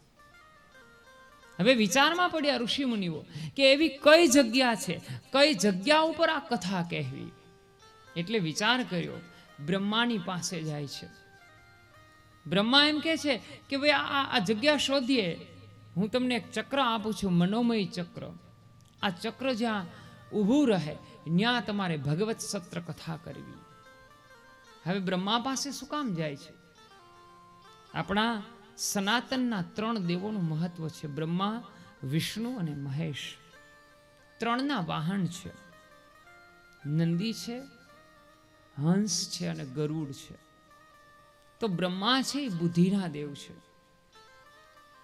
જ્યારે આપણી બુદ્ધિ તર્કને છોડે ત્યારે વાહન હંસ છે એ વિવેક છે, નંદી છે એ ધર્મ છે, ગરુડ શ્રદ્ધા છે. એટલે અહીંયા બ્રહ્માને કહેવામાં આવ્યું કે તમે બ્રહ્માજી દ્વારા ચક્રને મૂકવામાં આવ્યું, મનોમય ચક્ર. આ ચક્ર એક ક્ષણ માટે જ્યાં ઊભો રહ્યો એને નૈમિષા અરણ્ય કહેવામાં આવે છે. ત્યાં ભાગવત કથાની શરૂઆત થાય છે. ત્યાં 88,000 ઋષિઓ, વક્તા કોણ છે? એક છે, શ્રોતા અનેક છે. એટલે તો સવારમાં આપણે પૂછકમ એવો શબ્દ ભાગવતમાં વાપરવામાં આવ્યો, કારણ કે પૂછનાર કરતા સાંભળનાર વધારે છે. વકારમ એક શબ્દ આવ્યો, કહેનાર એક છે. અહીંયા 88,000 વર્ષ સુધી આ યજ્ઞની શરૂઆત થાય છે. એમાં ઋષિ મુનિઓના કેટલાક પ્રશ્નો હોય, આ પ્રશ્નો ઉપરથી ભાગવતની કથા ચાલે છે. હવે અહીંયા પ્રથમ એવું કહેવામાં આવે કે હવે આ કથા છે એ ભાગવત કથા છે, એ જન્માંતરેન ભવતે પુણ્યમ તદા ભાગવતમ લભેત. કેટલાક જન્મના પુણ્ય મારા બાપ ભેગા થાય ને ત્યારે મને ને તમને ભાગવત મળે છે. યાદ રાખજો, મળે એટલે એનો અર્થ ન થાય કે અહીંયા બેસીને સાંભળીએ, એવો અર્થ જ નથી સાહેબ. મળવાનો અર્થ એ છે કે ભાગવત આપણામાં ત્યારે જ બેસે જ્યારે અનેક જન્મના પુણ્ય ભેગા થાય ને ત્યારે. લભતે ને ભાગવત, ત્યારે મળવાની વાત કરી. નકર તો પ્રાપ્તમ થાય, અને પ્રાપ્ત છે ને પર્યાપ્ત માની લે ત્યારે સંતોષ આવી જાય. પણ કેટલીક વસ્તુ એવું હોય ને કે એમાં સંતોષ માનવામાં આવતો નથી સાહેબ. ભાગવત સાંભળવામાં કોઈ દી સંતોષ ન રખાય કે બસ એકવાર કથા સાંભળી લીધી, બસ હવે નથી સાંભળવું. કારણ કે ભાગવત અને કૃષ્ણનું સ્વરૂપ એવું છે, દિને દિને નવમ નવમ ભજામિ કૃષ્ણ નાગરમ. ભગવાનનું સ્વરૂપ કેવું છે કે જ્યારે જ્યારે તમે ભગવત કથા સાંભળો ત્યારે ત્યારે કંઈ ને કંઈ નવું આવે છે. હવે અહીંયા સુતજીને કહે છે કે અમને કોઈ એવી કથા કહો કે જે દિવ્ય જીવી બનાવે. સાંભળજો, દીર્ઘજીવીમાં તો બહુ મહત્વ ન હોય, દીર્ઘજીવી તો લાંબી આયુષ્ય લઈ જઈએ સાહેબ. દિવ્ય જીવન હોવું જોઈએ. આદ્યગુરુ શંકરાચાર્ય આપણા લાઠીના કવિ કલાપી ખૂબ દીર્ઘજીવી નહીં હતા, ટૂંકું જીવ્યા પણ દિવ્ય જીવન જીવી ગયા સાહેબ. કે અમને કોઈ એવી વૃતાંત કહો, એવી કથા કહો કે જે મનને શાંતિ આપનાર થાય. સવારે આપણે કીધું હતું કે કથાનો જો ઊંધો અક્ષર કરીને ઉલટાવીએ ને તો થાક બની જાય. આ જગ્યા એવી છે, આ પરિસર એવું છે, આ ભાગવતની કૃપા એવી છે કે મારા બાપ અહીંયા તમે બેસો ને તો તમારા મનને શાંતિ થઈ જાય. અને જેને અહીંયા શાંતિ ન મળે ને એને બીજે ક્યાંય શાંતિ ન મળે. નોટ કરજો. ભીખુદાન ભાઈના એક બહુ સરસ શબ્દ છે કે માણસ બહારથી થાકે ને તો એ ઘરે શાંતિ લઈ શકે, પણ ઘરનો થાકેલો માણસ વિશ્વમાં કોઈ જગ્યાએ શાંતિ ન લઈ શકે. આ જગ્યાઓ પર જો આપણું મન સ્થિર ન થાય, આ જગ્યાઓ પર જો આપણું મન પ્રસન્ન ન થાય, પ્રસન્ન મન્નમ કાર્યમ કૃતિ, જો યા મન પ્રસન્ન ન થાય તો એવું કોઈ ક્ષેત્ર નથી કે ત્યાં તમને મારા મનને પ્રસન્નતા આપી શકે.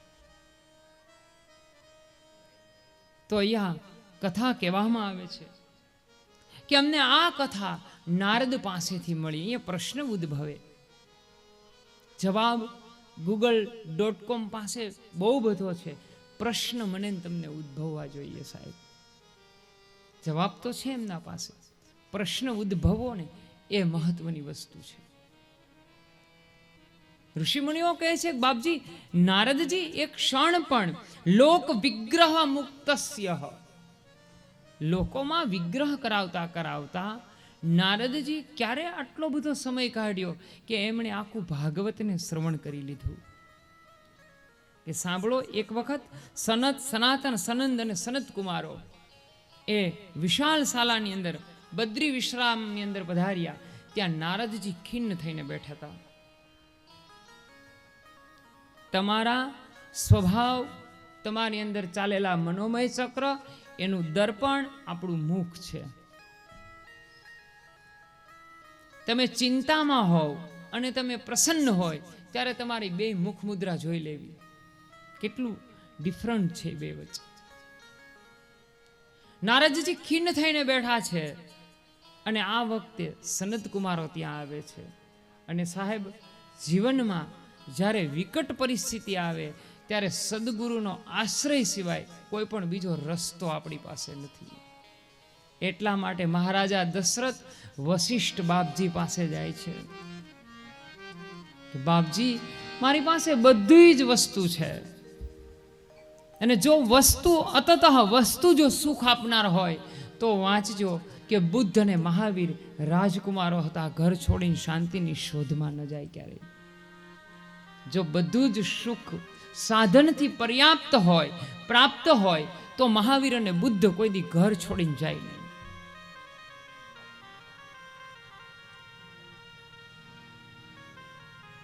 એમને ખિન્ન મોઢે બેઠેલા જોવે છે. તમારું ઉદાસીનું કારણ બતાવો. એટલે દશરથ વશિષ્ઠ બાપજી પાસે જાય છે અને પ્રશ્નનું નિરાકરણ કરવા માટે જ્યારે પ્રશ્ન ઉદ્ભવે, જ્યારે પ્રશ્ન આટીઘૂટી વાળો થઈ જાય ને, મારા અનુગામી વક્તાએ કીધું, આપણે જોઈ લઈએ કે જ્યારે અતિ કોઈ પ્રશ્ન ઉદ્ભવે કે આપણાથી હવે આ સોલ્વ થાય એમ જ નથી, ત્યારે સદગુરુનું ચરણ લઈ લેવું કે આધ્યાત્મિક માર્ગમાં અમને કોઈ શાંતિ આપે એવો માર્ગ બતાવો.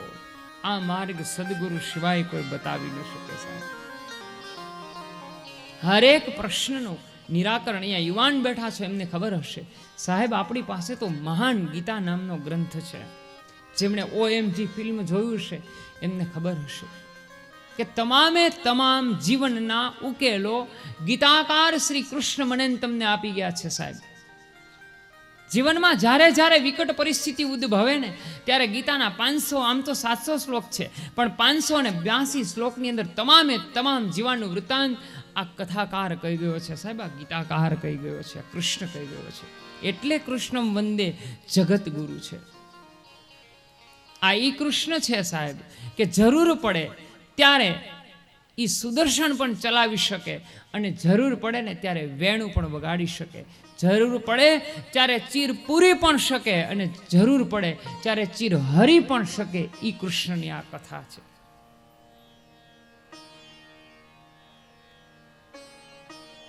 તો નારદ ખિન્ન થઈને બેઠા છે, ત્યાં એમને ઋષિઓનો સમાગમ થાય છે. વશિષ્ઠ બાપજી પાસે દશરથ જઈને કહે છે કે બાપજી, 3 વસ્તુ મારી પાસે જે વિશ્વની, એના ઉપર કેટલાય નોબલ પુરસ્કારો એના ઉપર ફણા છે, એટલી 3 વસ્તુ મારા ઉપર છે. આથી વિશેષ મારે બીજું એક વસ્તુ નથી. બાપજી, મારા પાસે સુમિત્રા, કૈકેયી અને કૌશલ્યા જેવી 3 મહારાણીઓ છે.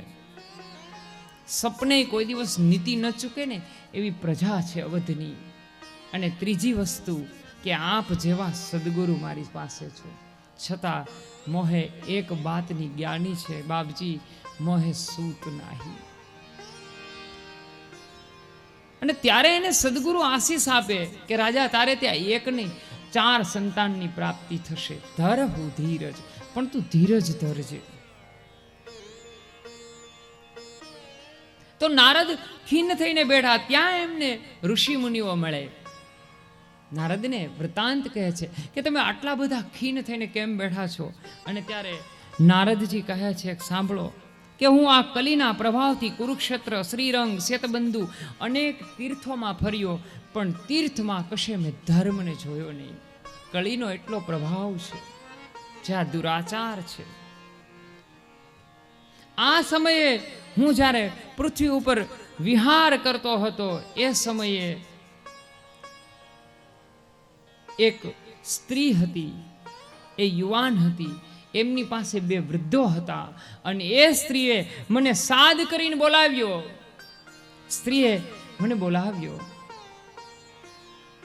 ભો ભો સાધુ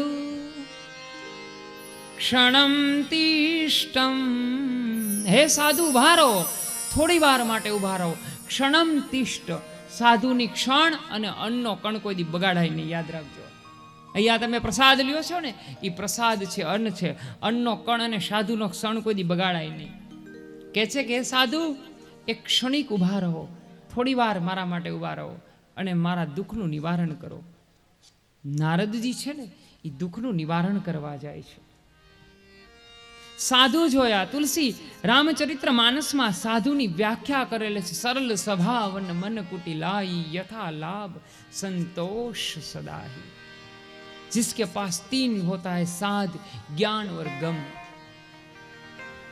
सरल स्वभावन मन कुटिलाई, सरल स्वभावन मन कुटिलाई, यथा लाभ संतोष सदाई, यथा लाभ संतोष सदाई, सरल स्वभावन मन कुटिलाई, सरल स्वभावन मन कुटिलाई. બાપજી આપ સાધુ છો, સાધુ પાસે સાધ, જ્ઞાન અને ગમ હોય છે. આપ તો સાધુ પુરુષ છો. મારા દુઃખનું નિવારણ કરો. આ મારા 2 પુત્રો છે, જ્ઞાન અને વૈરાગ્ય એ મારા 2 પુત્રો છે. હવે કોઈ દિવસ એવું ન બને કે માં યુવાન અને દીકરાઓ વૃદ્ધ, ક્યારે એવું બની ન શકે. પરંતુ આ આધ્યાત્મિક જગતની કથા છે સાહેબ. એવું કહેવાય છે કે જ્ઞાન અને વૈરાગ્ય છે એ આપણા યુવાન હોવા જોઈએ. જ્ઞાન યુવાન હોવું જોઈએ. યુવાનોએ હંમેશા 2 વાત યાદ રાખવી જોઈએ કે સૌથી ઓછી અપેક્ષા રાખવી અને સૌથી વધારે જાણવાની આશા રાખવી. જ્ઞાન અને વૈરાગ્ય કેવું હોવું જોઈએ? જ્ઞાન અને વૈરાગ્ય છે એ આપણા યુવાન હોવા જોઈએ અને ભક્તિ આપણી વૃદ્ધ હોવી જોઈએ. વૃદ્ધ માણસનો સૌથી મોટો ગુણ ધીર ગંભીરતાનો હોય છે. જો ભક્તિ યુવાન થઈ જાય ને તો 4 જ દિવસ રહે, એથી વધારે રહે નહીં. અહીંયા આપણે કથા હોય ને, અહીંયાથી જે ધૂન મગજમાં બેઠી હોય ને એ જો ભક્તિ યુવાન હોય ને તો 5 દિવસ આવે, 6ઠા દિવસે ભૂલાઈ જાય. એ શું થયું? આપણી ભક્તિ યુવાન હોય કે તમે મારું આનું નિરાકરણ કરો. અને નારદજી જ્ઞાન અને વૈરાગ્યને જગાડવાની કોશિશ કરે છે. એના કાનની અંદર વેદ ઘોષ કરે છે, ઉપનિષદોનો સહારો લે છે, પુરુષ સૂક્તના પાઠ કરે છે, પણ જ્ઞાન અને વૈરાગ્ય જાગતા નથી. અને નારદજી હવે વચન લઈ લે છે કે જો હું તારું આ દુઃખ દૂર ન કરું ને તો હું ભગવાનનો દાસ નહીં. નારદજી ખૂબ કોશિશ કરે, જ્ઞાન અને વૈરાગ્ય જાગે નહીં. નારદ એટલે મન છે, યાદ રાખજો. આ કોઈ વાર્તા નથી. જ્ઞાન એટલે અમારું મન છે. મનથી કોઈ દિવસ જ્ઞાન અને વૈરાગ્ય જાગી ન શકે સાહેબ. જ્ઞાન અને વૈરાગ્યને જગાડવા માટે ભક્તિ છે એ આવશ્યક છે. જ્યાં સુધી ભક્તિ વૃદ્ધ ન થાય ત્યાં સુધી કોઈ દિવસ જ્ઞાન અને વૈરાગ્ય જાગી ન શકે. મન જગાડવાની કોશિશ કરે. મન કેવું છે? ચંચલ છે મન. आप यहां बैठे हो, आपका मन कहां कहां भटके किसी को पता. તમે અહીંયા બેઠા છો, આપ આપના શરીરથી અહીંયા બેસો, મનથી તમે એક ક્ષણ માટે અહીંયા આવો, પાછા વયા જાઓ, એક ક્ષણ માટે આવો, પાછા વયા જાઓ. કારણ કે મન ચંચળ છે સાહેબ. મન બાંધવું સૌથી મુશ્કેલ વસ્તુ છે. અને जिसने अपना मन को स्थिर किया मानो वो ध्यान मग्न हो गया. આપણા મહાપુરુષો સમાધિ કોને કહે છે? કે તમને એક વિચાર, તમે જુઓ, નોટ કરો, તમે અહીંયા બેઠા છો તો તમારા મનની અંદર સતત વિચાર ચાલુ છે. સતત વિચાર ચાલુ હોય. એક વિચાર પૂરો થાય, બીજો વિચાર ચાલુ થાય, એક વિચાર બંધ થાય, પાછો ત્રીજો વિચાર ચાલુ થાય. સતત આ વિચારો ચાલુ હોય. હવે એક વિચાર ઉત્પન્ન થાય અને બીજો વિચાર ન ઉદ્ભવે, એની વચ્ચેનો જે ગેપ છે એને આપણા મહાપુરુષો સમાધિ કહે છે. એને આપણા મહાપુરુષો સ્થિત પ્રજ્ઞ કહે છે. માણસ સ્થિત પ્રજ્ઞ ક્યારે બની શકે? જ્યારે પોતાના મનને બાંધી શકે છે. નારદ વેદ ઘોષ કરે છે પણ મનથી જ્ઞાન અને વૈરાગ્ય જાગતા નથી, એટલે મન ઉદાસ થઈ જાય છે. જ્યારે આપણું ધાર્યું ન થાય ને, પાછળ એક બહુ સરસ સૂત્ર માર્યું છે, વાંચજો, કે મનનું ધાર્યું થાય ને તો હરિ કૃપા અને ન ધાર્યું થાય તો હરિ ઈચ્છા. આપણા ધાર્યું થઈ જાય ને તો માનવાનું કે આપણા ઉપર પ્રભુની કૃપા છે, થઈ ગયું કામ. અને ન થાય ને તો માની લેવું કે હરિની ઈચ્છા હશે. જે હરિ કરશે એ મમ હિતનું કરશે, એ ભરોસો જાય નહીં. પરમાત્મા તું જે કરીશ ને એ મારા હિતનું કરીશ. મન ઉદાસ થયું. ઉદાસ મનને કોઈ મહાપુરુષ જ્ઞાન આપશે. એટલે અહીંયા સનદ કુમારોનું ઉદાહરણ દેવામાં આવે છે મહાત્મ્યમાં, કે મન જ્યારે ઉદાસ થઈ જાય ને, જી જ્યારે ગભરાઈ જાય છે ને, ત્યારે મનથી હરિશરણમ ગચ્છામી, પ્રભુ શરણમ ગચ્છામી, ત્યારે હરિના શરણે વયું જવું, મહાપુરુષના શરણે વયું જવું, પ્રભુના ચરણમાં વયું જવું, કોઈ મહાપુરુષનો આશ્રય લઈ લેવો કે જેનું નિરાકરણ આવે. નારદ છે એ સનકાદિક ઋષિઓ પાસે જાય છે, એમની પાસે આવે છે. જ્યારે તમારી તપશ્ચર્યા એ વધે, જ્યારે તમારી સાધના ઉચ્ચ કોટી સ્થાને પહોંચે ને, ત્યારે સામે આલીને સદગુરુ આવી જાય છે સાહેબ. ત્યારે તમારે ગોતવા જવાની જરૂર જ ન હોય. ફરીને કહું છું કે સદગુરુ ગોતવાની ચીજ જ નથી, એ તો સામે ચાલીને આવે સાહેબ. પરીક્ષિત ગોતવા નથી જતા, સુખદેવજી સભામાં આવે છે, બેટા ચાલ ઉભો થઈ જા, મારી સાથે ભૈયાવ રાજા, મેં તુझे જ્ઞાન કી ઉત્તમ બાત કહું. તો નારદ પોતાનું વૃતાંત કહે છે કે હું આટલી જગ્યાએ ગયો પણ મને કોઈ પણ જગ્યાએ ક્યાંય શાંતિ મળી નહીં. હવે આ જગ્યાએ એક સ્ત્રી મળી, મેં એને વચન આપ્યું કે હું તારા પુત્રોને હું યુવાન કરીશ. એટલે પહેલો જ પ્રશ્ન કરે છે સનકાદિક કે પહેલા આપને દીક્ષા લી. જો તમે ગુરુ ધાર્યા હશો તો તમે ભાગવતને સમજી શકશો. એનો અર્થ એવો થાય કે જો તમે કોઈ હરિ મહાપુરુષનો આશ્રય લેશો, જો તમે સદગુરુનું ચરણ લેશો, તો જ તમને ભાગવતનું આધ્યાત્મિક ભાગવત સમજાય, નહીતર ભાગવત વાર્તા રે વાર્તા થઈ જાય. તો એના માટે તમે પેલા ઉપદેશ લહો, પેલા ગુરુ ધારણ કરો. હવે ગુરુ કોને ધારણ કરે છે? સનકાદિક ઋષિઓને જ ગુરુ ધારણ કરે છે. એમની પાસે ભાગવતનું જ્ઞાન પ્રાપ્ત કરે છે.